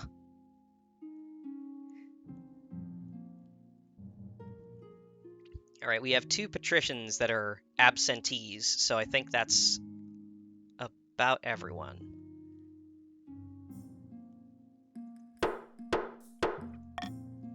Hand over the capital's best farm animals. Oh, challenge failed. Fields surrounding the capital look pretty enough, but the farmers do not have the animals to spare and point-blank refuse to give them away. In the end, you have to apologize to the counts for the awkward situation, but her grumbling only grows more angry. Meanwhile, Jade Querl has put up Valentina in his estate, which turns out to be a great expense. She may run into problems with her unconventional religious beliefs, but that's no longer your problem. A troubling find. It's a quiet day at the castle. Council is not in session, so you have a free day to yourself. You idly rearrange your bookshelf, wondering if you'll ever get to read the old tomes from your mother's collection, when you come across something new. Wonder if this is one of Valentina's. Dog-eared book with no title and a broken spine. Extracting it from behind the others without it falling apart is tricky. When you open it, however, you're taken aback by what you find. I thought this was banned. You recognize an old religious text, the very same that once spawned the Cult of the Undivided and is now considered their most important scripture. This must have been Valentina's. You had no idea she was a follower of such a cult, but it would explain some things. Still, it's of no consequence now. You quietly arrange for your spy master to dispose of the book. You can't afford anyone finding it and thinking it's yours. Alright, Spy Network. All goes according to plan, Your Majesty. Let me show you. Your spy master takes you through a secret passage in your own private office. You emerge in a hidden chamber where a number of hooded figures are waiting. These are my agents. They can blend into a crowd as effortlessly as they can slip a knife between a traitor's ribs. Why didn't I know about this chamber? Don't worry about it. The palace is riddled with secret passages and hidden rooms. I'll keep track of them for you. Thank you, Spy Master. Soon our spies will infiltrate the courts of all the nobles on your council, disguised as traveling bards. One of the spies tosses aside her cloak, revealing a lute and the colorful costume of a troubadour. With charm and flattery, they'll worm their way into your nobles' hearts and minds. Then we will have a spy network the likes of which the world has never seen. I hope to make even the Gaunt of Tavalin look like rank amateurs. Can they give us a song? A few notes are plucked on the lute. The assembled spies launch into a ballad! It's actually not bad. Your toe is tapping. If you think this is good, you should see them throw a knife. It can cut a rope at 30 yards. Well, they should put a stop to their schemes. And it will keep the kingdom stable for the rest of your reign. A little blackmail is a small price to pay. A week passes before you hear more news. Your spy master arrives in your office with a tiny scroll, small as a cherry stem, clutched between two fingertips. This is a message from one of our agents in the field, Your Majesty. I sent her to noble patrician Stinky Turd's villa disguised as a troubadour with a fiddle at the ready. Ooh, wonderful news. Don't get too excited. This is only the first step. Let's see what she has to say. The spy master studies the scroll for a moment, and a smile creeps across her face. She holds it over a candle flame, and it vanishes in a puff of cinders. She's been welcomed into the noble patrician Stinky Turd's court with open arms, and is already flattering them with fawning songs. Let's hope our spies are just as successful. Over the next few weeks, you receive back word from more and more of your agents. Almost all of them have successfully wormed their way into your nobles' courts. Alright, that's a coin flip. That's 50-50. Now we must hope they can maintain their cover. Wait and see. Oh, failed! A few more weeks pass. You wait anxiously for another message. When it arrives, however, your spy master reads it with a face like thunder. Do you want the good news or the bad news? Always start with the good news. The good news is that noble patrician Stinky Turd didn't work out who sent our spy into their court. Bad news is that they did work out she was a spy. Had to dredge her body out of a canal. Another death on my conscience. Oh, get over it. You're the queen. It's part of the business. Problem is that the kingdom is too unstable. Everyone's on edge. Everyone's paranoid. If a bard shows up on their doorstep, they ask difficult questions. Of course they're right to be paranoid, but it's no good for us. We need your nobles to be fat and happy. Over the next month, more and more of your spies are ferreted out and killed in increasingly gruesome ways. Luckily, your involvement remains a mere rumor. To improve your chances of victory, focus on increasing kingdom stability as much as possible in the next 2 seasons. The challenge will decrease in difficulty with each failed attempt. Alright, and that ends the season. Back in the march, at the castle of Baron Gator in a nice suit, a number of figures crowd around an unassuming barrel. Look here, our first shipment from Kurth! Incredible! May I see inside? Careful with that torch, you fool, you'll blow us to smithereens!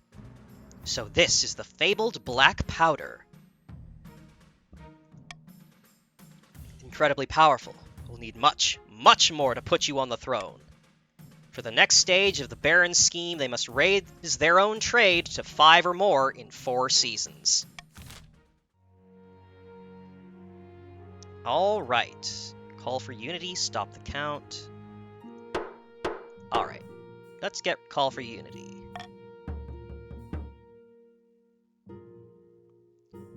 Cannot start a rebellion, on the verge of rebellion, end the year. A laughingstock.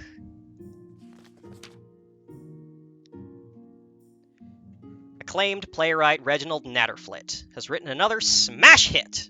All the theaters in the capital are showing it nightly. I love his work. So does everyone. Problem is, the new play features a character obviously based on you. An admiring homage! How delightful! You misunderstand me, Your Highness.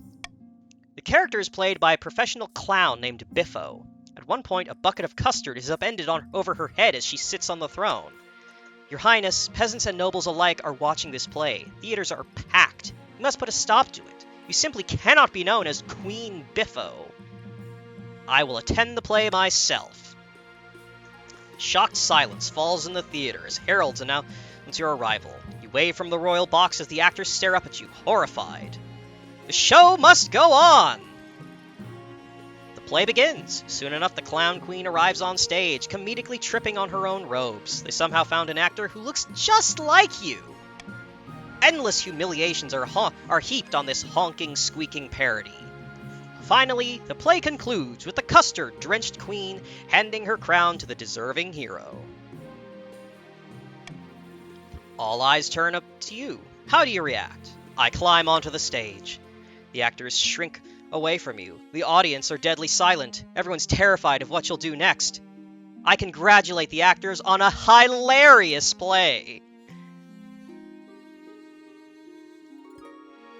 The audience break out into relieved cheers. The actors bow before you, weeping with gratitude. After that, the whole capital can talk about nothing but your good humor and mercy. Alright. A call for apprentices. The deceased. The elderly Lady Patrician Demetra, a cousin many times removed from Lady Patrician Iselin, has died in her sleep last week. She was nearly 90, would you believe it? I'm sorry, friend of yours? No, Your Majesty, but she was very wealthy. She could have spent more time on her accounts. She died without a will, and the nobles are scrabbling for her estate. Lady Patrician Demetra was my relative. I wrote to her at least once a year. Of course the estate should be mine, says Lady Patrician Iselin. My great-grandfather used to play backgammon with her. He swore she'd intended to leave it to our family, says Baron's subject name missing. By the 9th, that's a pitiful claim. Alrighty. So, we can give the estate to Lady Patrician Iselin. That will make March Defiance go up, and Patrician Defiance go down. And the patricians will gain wealth, and the treasury will gain wealth. You could give the estate to Baron subject name missing, in which case the opposite will happen. Marcher Defiance will go down, and Patrician Defiance will go up, and then Baron and subject name missing will gain wealth, and the treasury will gain wealth. We could redistribute the estate amongst the coastal peasants, which will make everyone's defiance go up and raise trade, or we could claim the estate for the treasury, which will make defiance go up and add money. And I am going to call for unity. I think you should all decide to get along.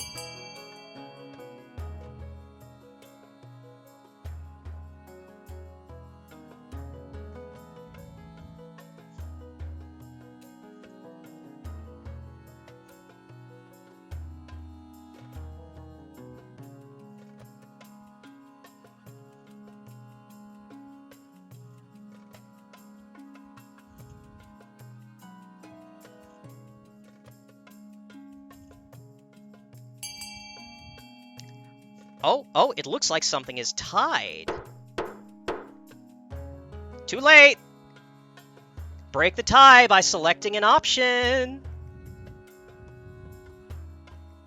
We're gonna raise trade.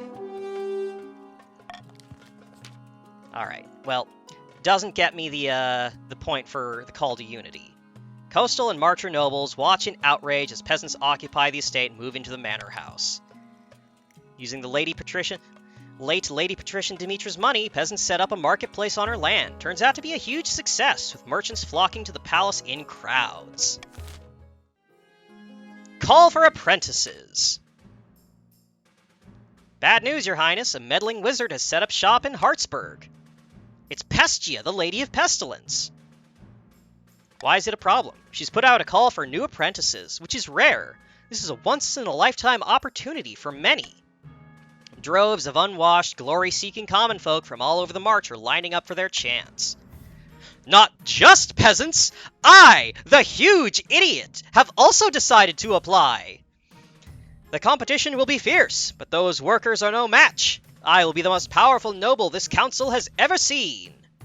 You couldn't put your clothes on if it weren't for your servant's help. We can't let this go ahead. Not only is it heresy, it presents a clear and dangerous conflict of interest. Cheers, my liege!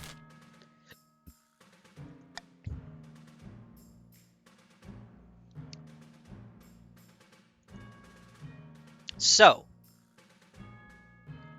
if we forbid the huge idiot from traveling to Hartsburg, it will lower everyone else's defiance, but raise, I believe raise patrician defiance.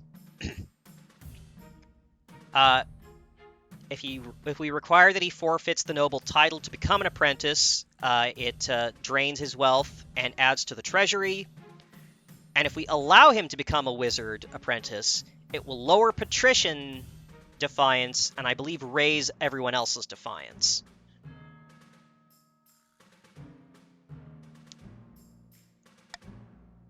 Don't want A. More wizards is less stability. Yeah, I think this is the last vote of this season, so I'm going to veto letting him become a wizard. Oh.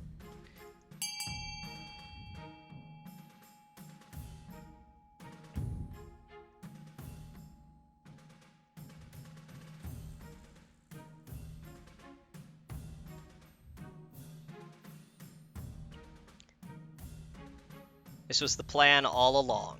I mean, if you want to put money in my pockets, far be it from me to complain.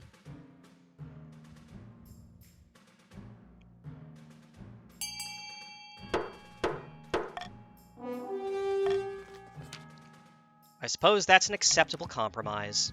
Huge Idiot begins his journey to Hartsburg. His successor, Lord Patrician the Huge Idiot II, inherits his position on the council, but the treasury confiscates the vast majority of his wealth. Pestia's presence in Hartsburg attracts all sorts of visitors, though the power of her latent magic starts to wilt crops for miles. Alright. Patricians and barons are rebelling! That means that their scheme cannot go through.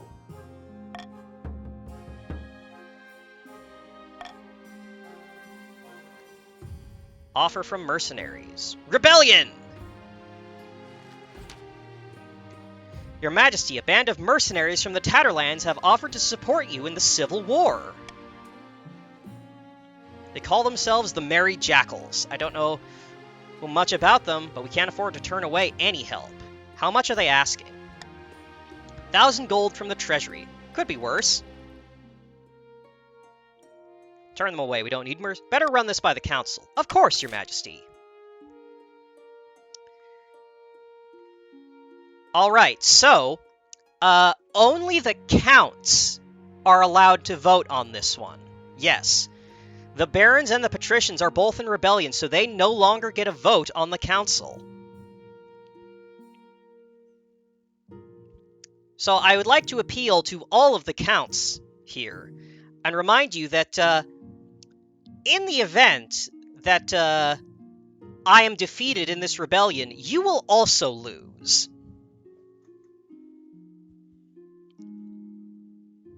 Not only that, you're getting closer to your scheme going through. If you rebel, you could win.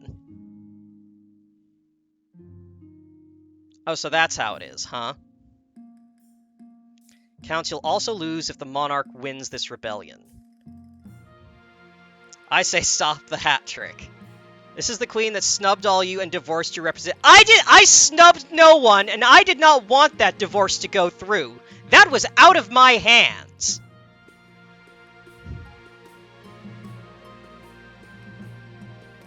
I was a great wife. We're not turning them away.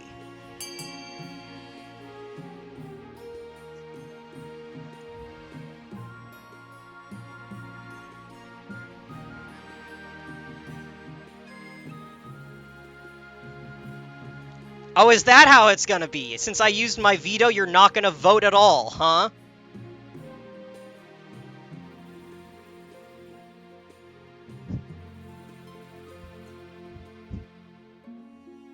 Well, I guess I just get to decide then.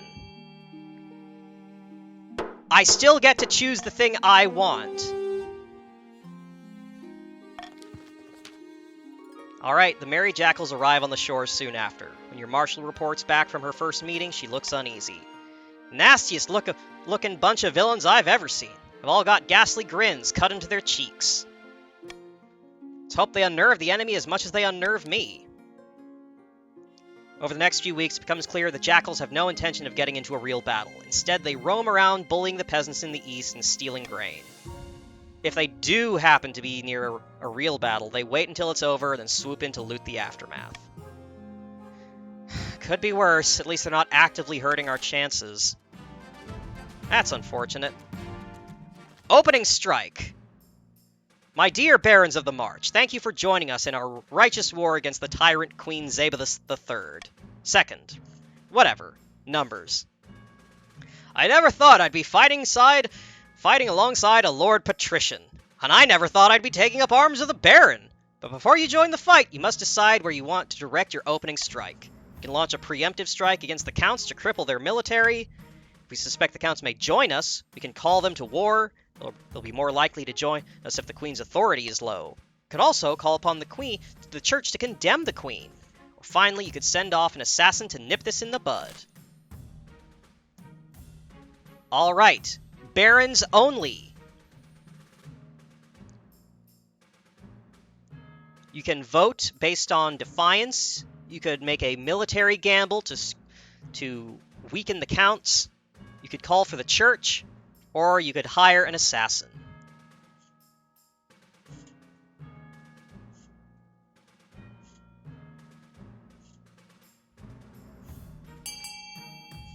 Alright, looks like they're gonna try and get the Counts against me. 50-50.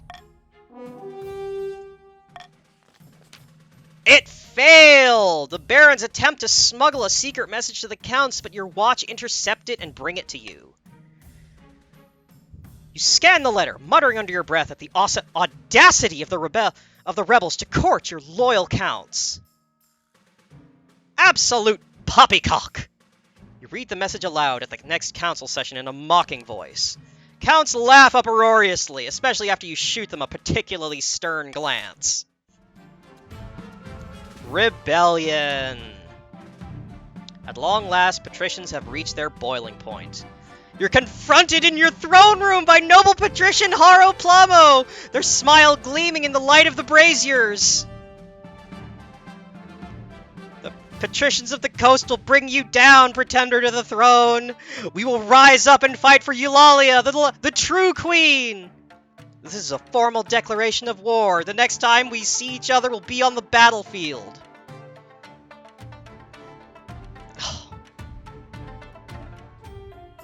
One day I'll see your head on a spike. There will be many heads on spikes before this war is over. Mine will not be among them. Noble patrician Haro Plamo strides from your throne room without looking back. How did things get this bad? Leader of the rebellion is Lord Patrician Unsuccessful Businessman. As a reason for the uprising, he's citing your history of petty aggressions against the patricians. Is it too late to apologize?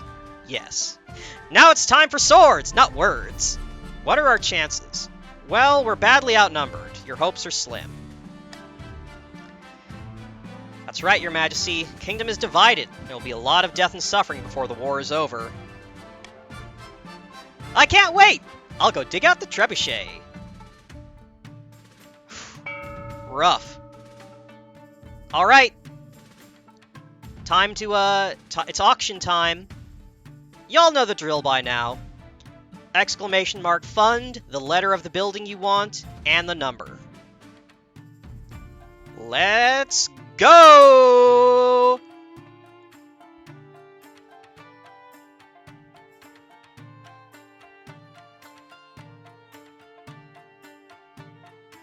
Yeah, even if you're rebelling, you can still fund in the auction.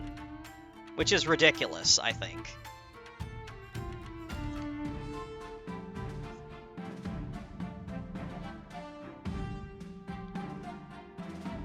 Trade in the Thieves Guild. Trying to lower my trade and my stability. Kah, the nerve.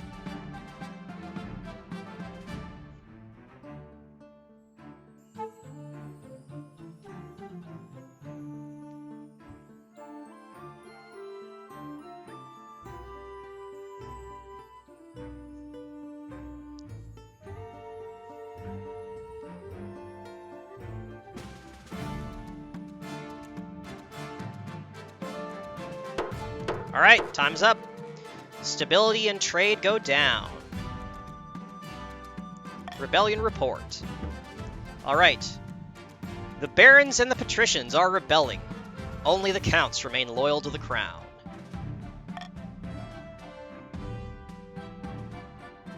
A great battle, mustering an army, wizardly meddling. Alright. Mustering an army.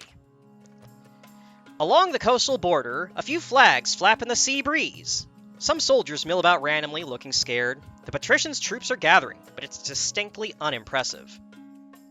This is the best force we could muster, is it? As a matter of fact, this is only the beginning. I've considered several proposals to further bolster our army for the trials ahead. Patricians, what's the plan? You can hire mercenaries from the Ashmedian Empire. Or you could just say that the current army is enough. You lose trade, but you gain military.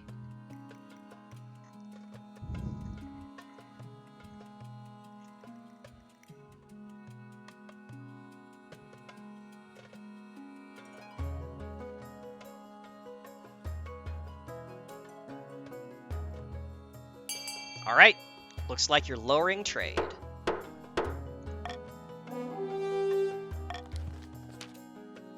Military is now mediocre. Trade is now opulent. These Ashmedian mercenaries come highly recommended, but can we really absorb the cost? Their price is extortionate. Of course we can! This is the price of victory! Think of the future returns! When the Ashmedian mercenaries arrive in the coast, it becomes apparent how different their customs are from the locals. They pray to Kaldovaga, the machine god, in an attempt to remind him that the world exists.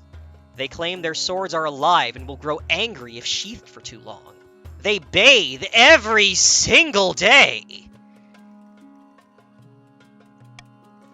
But they're perfectly capable of enacting hideous violence in exchange for money, and that's all the patricians need from them.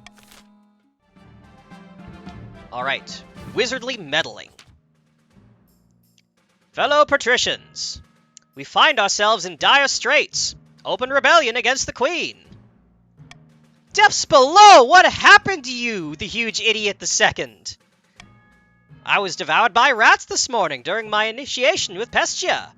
But that matters little now. As an apprentice of the great wizard Pestia, my power grows by the day. Then we can use you against the queen? Indeed, and with only a mild risk to our troops and my own life. Alright, patricians! Do you want to use the huge idiot the second's new powers against the loyalists? Would you like to try and recruit Pestia herself to defeat the queen? Or would you like to focus on winning the war conventionally? No, Zelkaja, you were a werewolf. The werewolf version of you died, and then your daughter was your successor. I'm the werewolf now. Alright. Use the huge idiots the second's powers against the loyalists.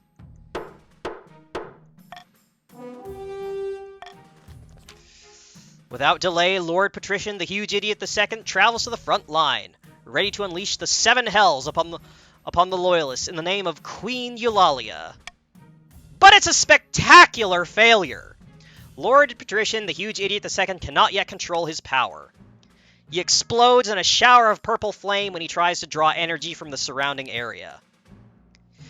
The flames spread through the coastal forces like air rushing to fill a vacuum, and a whole battalion is lost. Loyalists gain a victory point, and the military is now weak.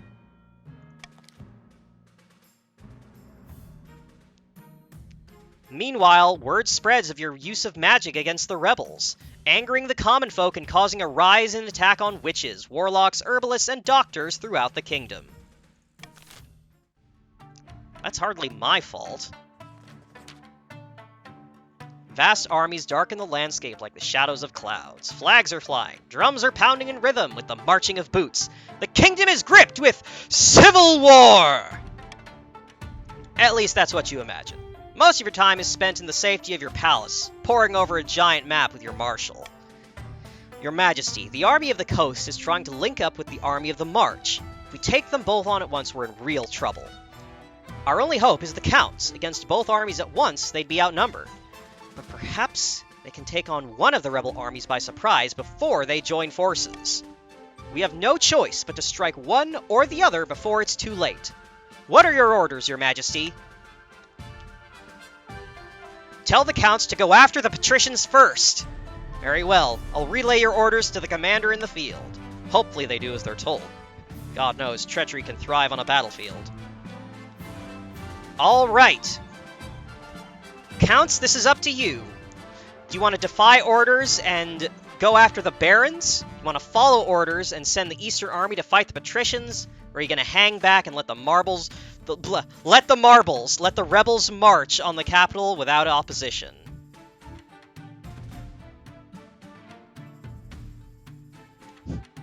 Rebellion sweep.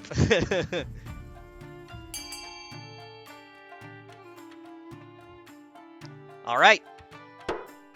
The counts are a bunch of bitch cowards who have no integrity and will be remembered as losers for all time. The whole city holds its breath. You stew in your palace, waiting anxiously for your marshal's return. Finally, she bursts into your throne room. Those damned cravens! Treacherous, yellow-bellied, lily-livered, chicken-hearted bastards! Marshal, report! Instead of engaging in the enemy, the counts told their army to just hang back, do nothing! Rebels gain victory points. Defiance is up to 4. Authorities down is only feeble. They sat pretty in their camp and scratched their asses while the entire coastal army walked on by. But why? Healthy mix of cowardice, self-interest, and lack of confidence in your abilities, I assume. They're hedging their bets and waiting to see who comes out on top. Bastards! We're defenseless now, Your Majesty. The armies of the patricians and the barons will be camped outside the city walls in a matter of weeks. If we want to see the year's end, we must build up fortifications, stockpile food, train up a citizens' militia. It's time to pray to the Ninth, Your Majesty, because apart from him, we're on our own. Alright, end season. Tearing the Veil. 2 counts meet on the outskirts of a barren farm, wind whipping their long cloaks. Good news from the capital! Well, bad news, but good for us. Oh yes, fires, wanton murder, giant spiders! All that and more! The fabric between... Oh my god, I need to have a drink. I've been talking so much, my throat's getting dry.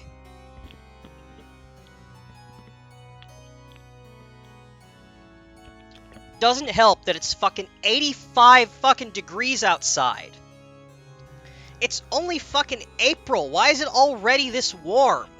This sucks. The fabric between worlds is wearing thin. The time is ripe to summon a demon. But which honored guest should we invite?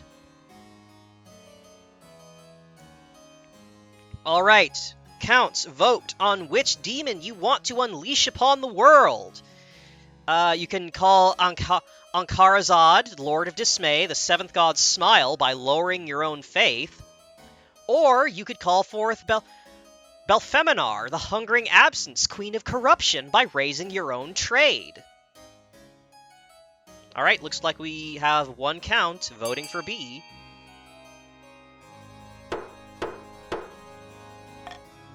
Belfeminar, the hungering absence, queen of corruption.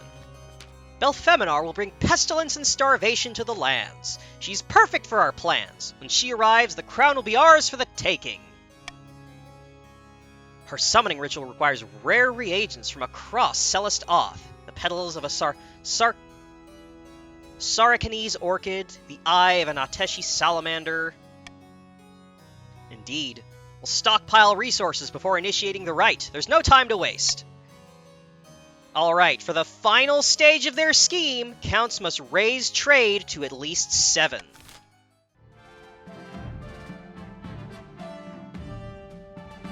Alright. Defiance down. Hey, Barons, fucking stick with me on this one, please.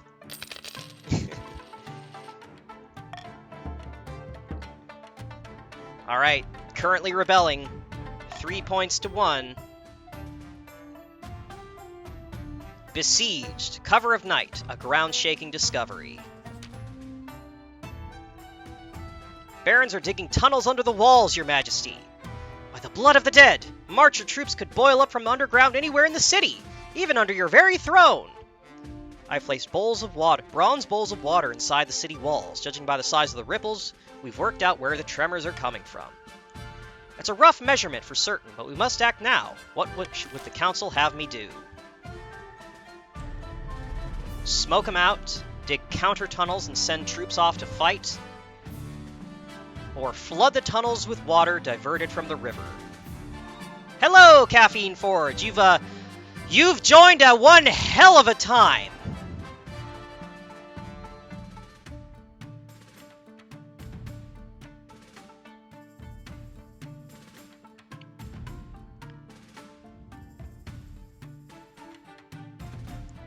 Alright, so only the counts can participate in this.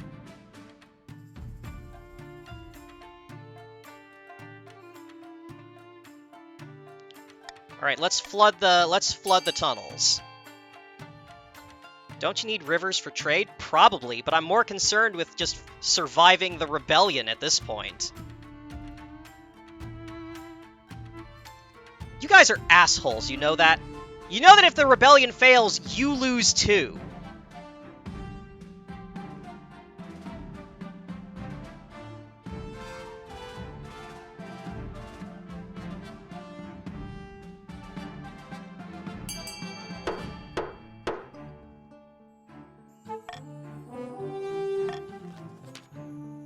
After days of exploratory digging, your tunnelers meet up with the Marcher tunnels.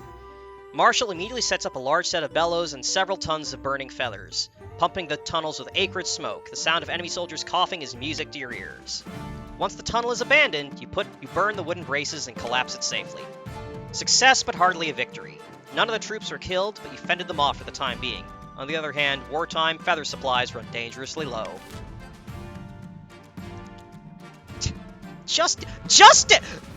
Nothing bad that's happened to you has been my fault! It's all you assholes voting to kill one another that you then blame on me!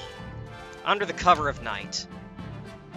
Tossing and turning tonight, the siege has taken a lot out of you. You haven't had this much trouble sleeping. I was not a bad wife! I did my fucking best!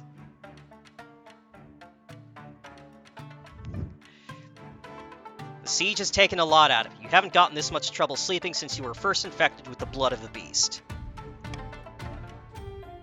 Oh, there's an idea.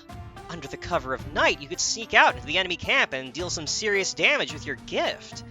Especially now that Magdalen's ritual has enabled you to control your transformations.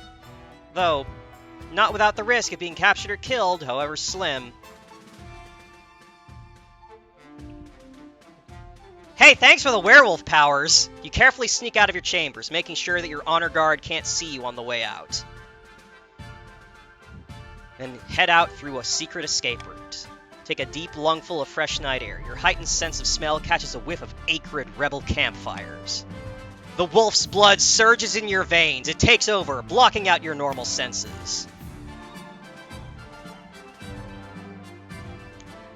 Your muscles bulge and ripple, tearing your night clothes to pieces. Your teeth elongate and sharpen, turning into terrifying fangs, and thick fur sprouts suddenly from your skin. Blood thumps like a drumbeat in your ears. Hunt down their leaders! You stalk the camp until you find the tent of Lord Patrician Unsuccessful Businessman. It's a simple matter, given that most of the soldiers are drunk or sleeping by this point. You slaughter the 2 guards without a sound, then slip inside. Depths below!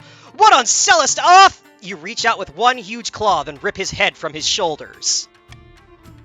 By the time the rebels discover the body, you've already slipped back into the city. They will no doubt raise another to Lord Patrician Unsuccessful Businessman's place, but you've still dealt them a terrifying blow. Now they know none of them are safe. They will be jumping at shadows for weeks to come. Besieged! The barons and patricians march through the crown lands, pillaging and burning. Roads are heaving with refugees, and corpses clog the rivers. Now the capital is surrounded. You stand on the ramparts of your palace, staring out in dismay at the army camps stretching for miles outside the city walls. Get down from there, your majesty! If they get lucky with a crossbow bolt, what are we supposed to do?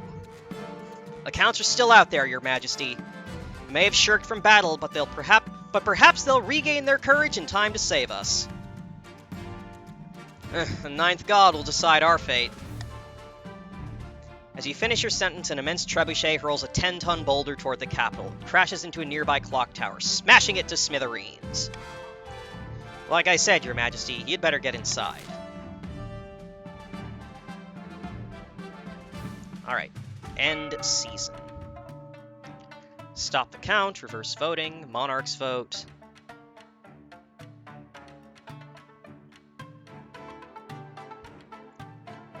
I'll stick with what I got.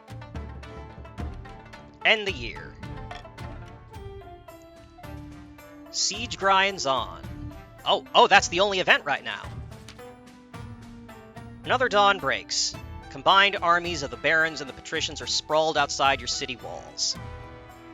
For the last 3 weeks, they have tried to fight their way in. The siege drags on and your food supplies are dwindling. Streets outside your palace explode in daily riots as the citizens demand to be fed. As the evening draws in, horns blast outside the city walls. Patricians and the barons are mounting a final attack.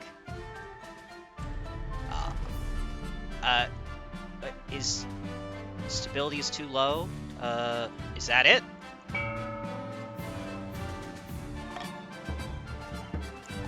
Nothing happened. A grim dawn.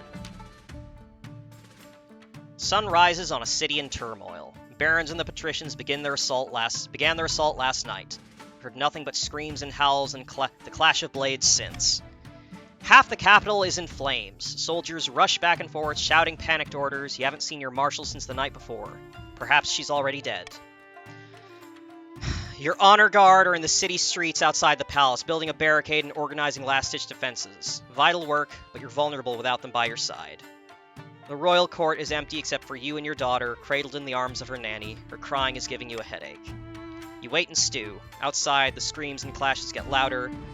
Finally, your spy master arrives, out of breath, her face stained by smoke and blood. We'll be here any moment, your majesty. You must saddle your horse and escape the city. I know of a secret passage. Show me where to go.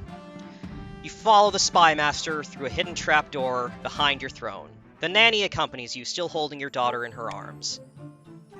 The capital is lost, but you can get it back. The counts have agreed to shelter you while you plot your revenge. I'll be little more than their puppet queen. But you'll be alive. After crawling down a secret tunnel for what feels like hours, you spill out into a leafy courtyard. 3 horses are waiting. As you saddle up, you hear a wet thud behind you, followed by the sound of something rolling across the floor. Oh no, not the spy master! Your spy master's lying dead on the ground. Her head is missing. Noble patrician Caffeine Forge stands over the body, flanked by a dozen soldiers, their long swords stained red. Never liked her. Ideas above her station. Your nanny runs off, still clutching your daughter in her arms. At least there's a ray of hope. Even if you die now, your daughter still lives. So, you knew about the escape route. Not the only one with spies. With a triumphant smirk, noble patrician Lord Caffeine Forge makes a sharp gesture. Coastal soldiers step forward, swords at the ready. I genuinely wish we could have settled this peacefully. War is bad for business, but since you're so unreasonable, I'll be most satisfied to watch you die. Fight! Wait, aren't I a werewolf? Empty hands can do little against armor and swords. You're given a vicious beating and the fight drains you.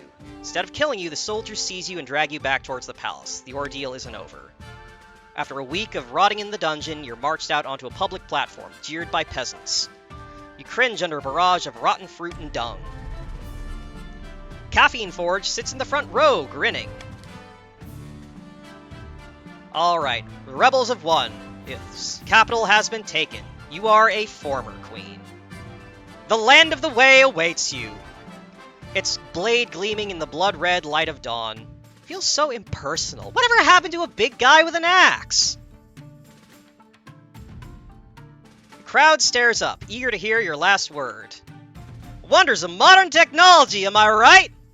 You place your head in the hole. The blade falls so quickly you scarcely have time to wonder if swing thunk. Your head bounces into noble patrician and Coffee Forge's lap, and your reign comes to a gruesome end. All right, vote for which of your successors will take the throne.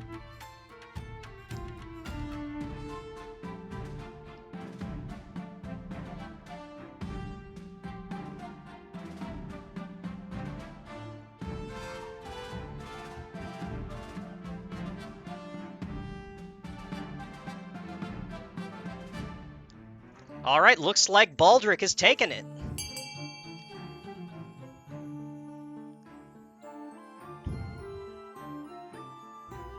Yep, Baldric running away with it.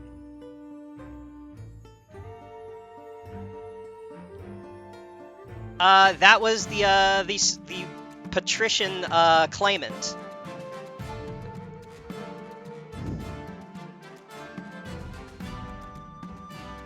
Seven nobles voted for the next monarch to be King Baldric. Having lost to the rebellious patricians, Queen Xebha II was dragged out of the palace and decapitated in the city square.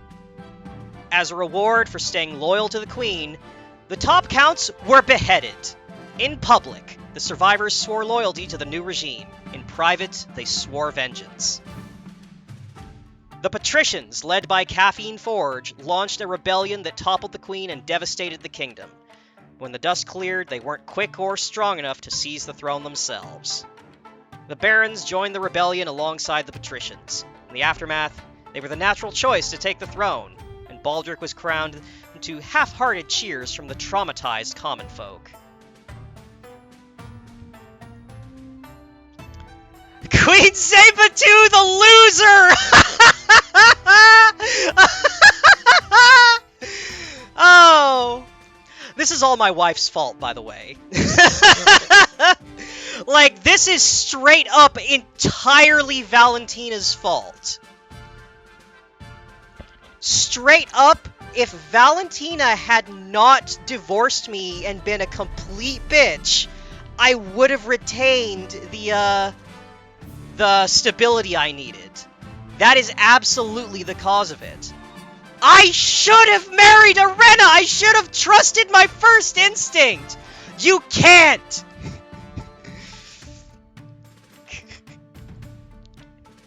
But yeah, it did take the counts and the patricians straight up just sabotaging themselves like, it took everyone, like, giving up on their own goals just to screw me over.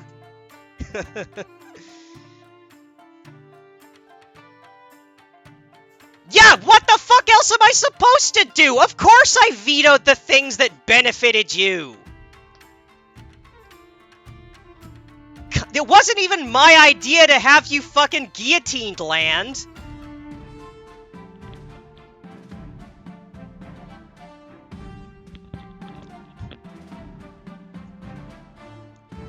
Alright, nobles.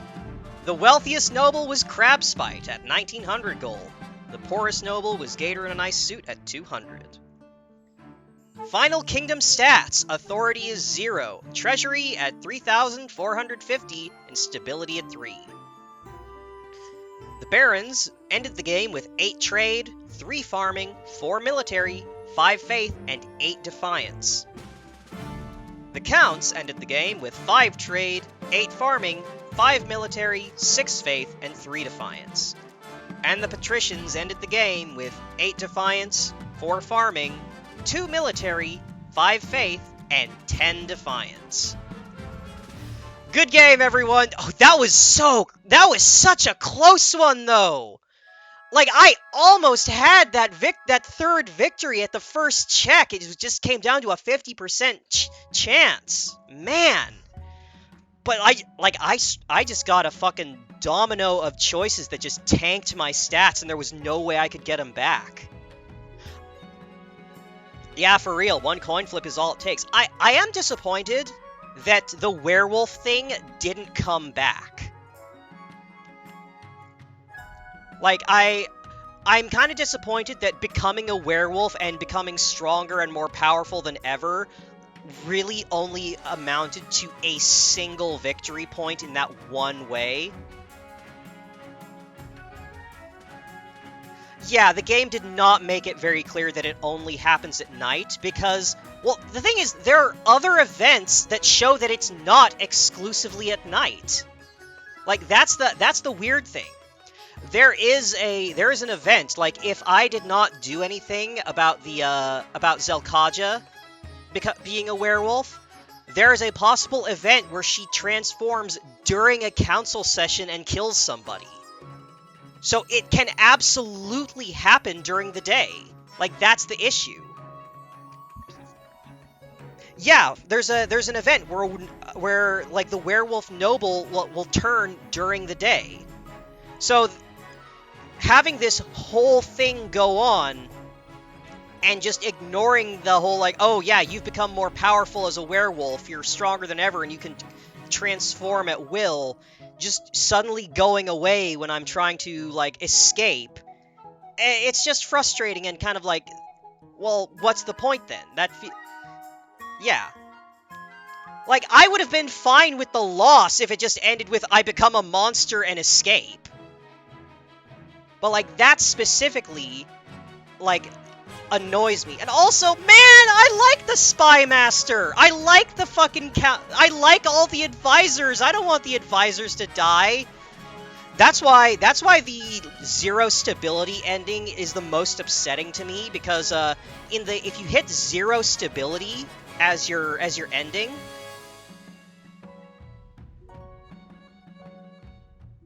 you did keep Zelkajit in the dungeon pretty successfully before. It makes sense it would hold you too. No, Caffeine. There'll be a new spy master. There'll be a new spy master, new advisor in the next game. Like, they are constants. But yeah, as I was saying, in the if you hit zero stability and get that ending, yeah, Bell. If any of the kingdom stats hit zero, it results in an immediate loss for the monarch. And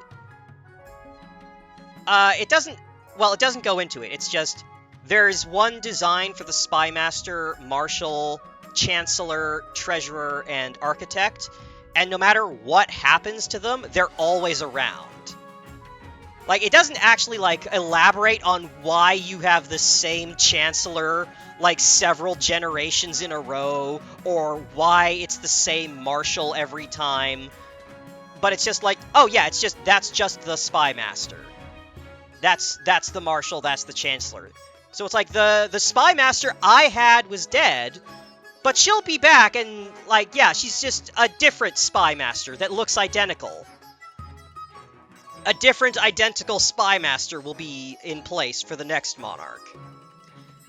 Anyway, I keep getting interrupted. I keep interrupting myself. But if you get the zero stability, like, result, the chancellor kills himself by jumping out the window rather than getting killed by peasants.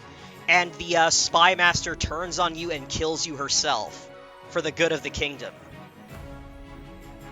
And it's like, it's my least favorite, because, like, I like the advisors! I like the advisors so much! I don't wanna upset them. Like, I saw the zero stability ending, once watching another streamer, and I got so upset. Like, the Chancellor is my favorite. It's like the Chancellor choosing to kill themselves by jumping out the window is like, no! This is absolutely not worth it to win! Oh yeah, the Spy Master fucking rocks. Which is why I'm so disappointed that she just gets unceremoniously killed like that. Like, that's so lame. The Spy Master's so much cooler than that.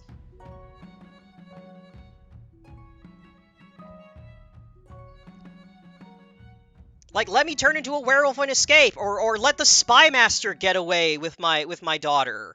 Just whatever. Like, I don't care. It's just I want the characters that I like to be okay. Aww. Oh, so in the subterfuge ending, the Chancellor loses their position. Aw, man. Poor Chancellor. Yeah, the Chancellor marrying the Finfolk guy is the best. I love it when that event comes up. Well, I congratulate you all. You managed to do it. You managed to stop me from getting 3 consecutive Monarch wins. Well done. I applaud you. Hold on. I don't know if that registers.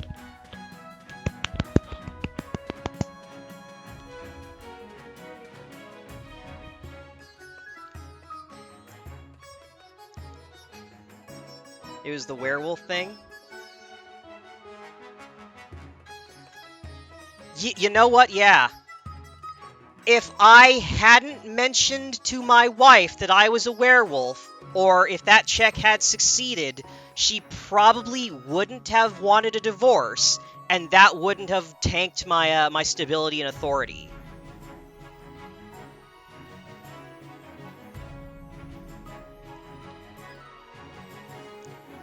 I was really gambling on that 60%.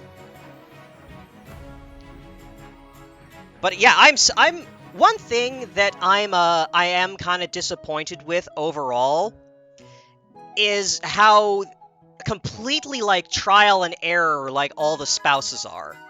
Like, I'd say the big issue with, like, the spouse thing is you essentially only have one chance to actually get in the good graces of your spouse. Like, it hinges almost entirely on their personality and which option you choose at the wedding ceremony. Like, you have to, like, just know pretty much ahead of time which option appeals to them, or otherwise they will automatically go to they don't really like you that much. And it's like that with every single spouse. No role challenge ever tells you what it even does. Yeah, I spent all this time and all that gold on controlling the werewolf thing, and then it barely amounted to anything, which, I don't know. The fact that I was able to, that I made the correct decision, I spent the gold, and I, like, made the check. Oh, yeah, no, it is determined by the both by the character's, by your spouse's personality, like, because every introduction to a spouse is sort of divided into two parts. There is the first part that where the Chancellor describes their personality, and then the second part which makes mention of a plotline that will occur later.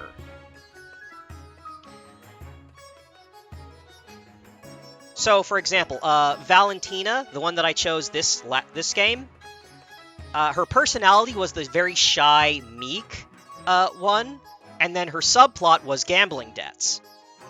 So the gambling debts came up, and I had the options to resolve that, which got me... She wasn't even directly involved in that one. I didn't even get to, like, actually have her, like, take part in that.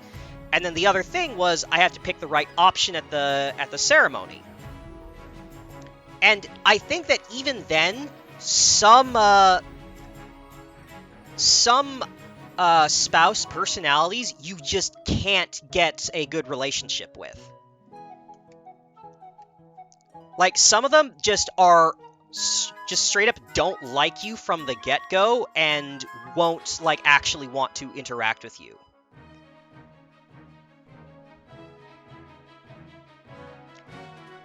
Now, and yeah, basically there are very limited options to actually improve standing with your spouse. Like, I got one in my previous game, the one where I got the polycule going, where I'm pretty sure that event happened, where I find my wife with a secret lover, happened specifically because I had a stale, non-committal relationship earlier on, because of whatever dialogue choice I picked at the beginning. But in that one, there was no random chance or rolls required. I just had to pick the right options, and with my particular knowledge of what women are into, I was able to quickly figure out that yeah, I could turn this into a polycule. So I hit it off with my wife's lover, and then it turned into the royal triad, and that forever is going to be my number one victory in this game. The fact that I got that to work... Yeah, pretty much subject name missing. That werewolf thing was my only chance to better my relationship, and that was just a die roll. That was... Like, my only option was keep it a secret, which would have changed nothing, or try and improve it by sharing it, and that was a 60% die roll. Like, that might have been influenced by my spouse's personality. Like, maybe the personality would influence that chance one direction or the other.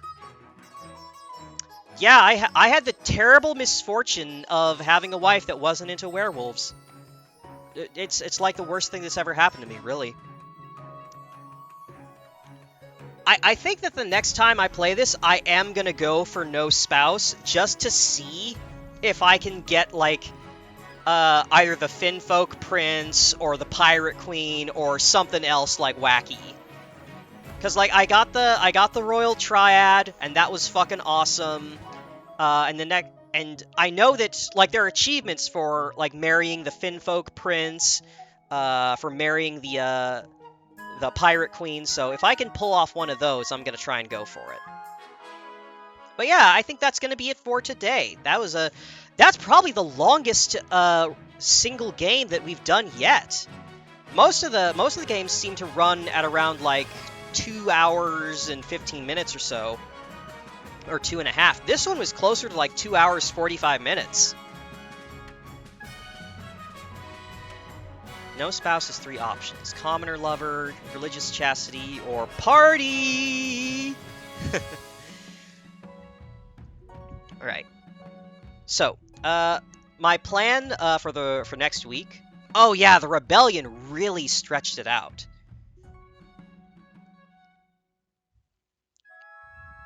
How often do you stream? Given how often I stream 3 to 4 hours, yeah, like. Also, oh, I gotta tell you, I am just sweating like hell. It is so fucking hot here.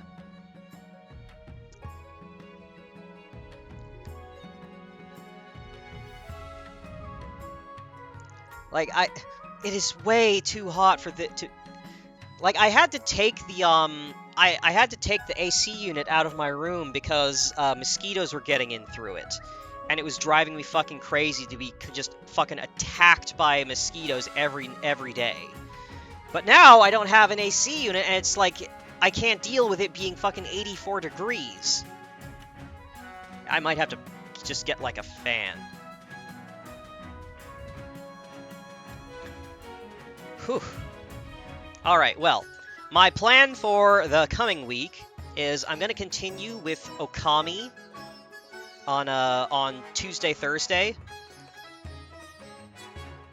Oh, damn! My condolences, Caffeine Forge. Like, I have just a bad enough issue with mosquitoes in that I think there are some really bad ones where I live that just make really like painful welts where they bite, and they really like to go for like your shins and feet, or your hands. Though they're super nasty, but yeah.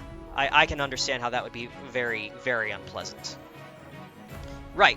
My plan is to go continue with playing Okami on Tuesday and Thursday, because I feel like we're getting closer to the end. I want to say that the last time I played it, I was told that I'm about at the 2/3 mark. So depending on how things go, I might be able to finish it next week. Depending. Unless there's like some huge wall in the way that completely blocks me for a whole session. If I make decent progress, more like halfway? Well, we'll see.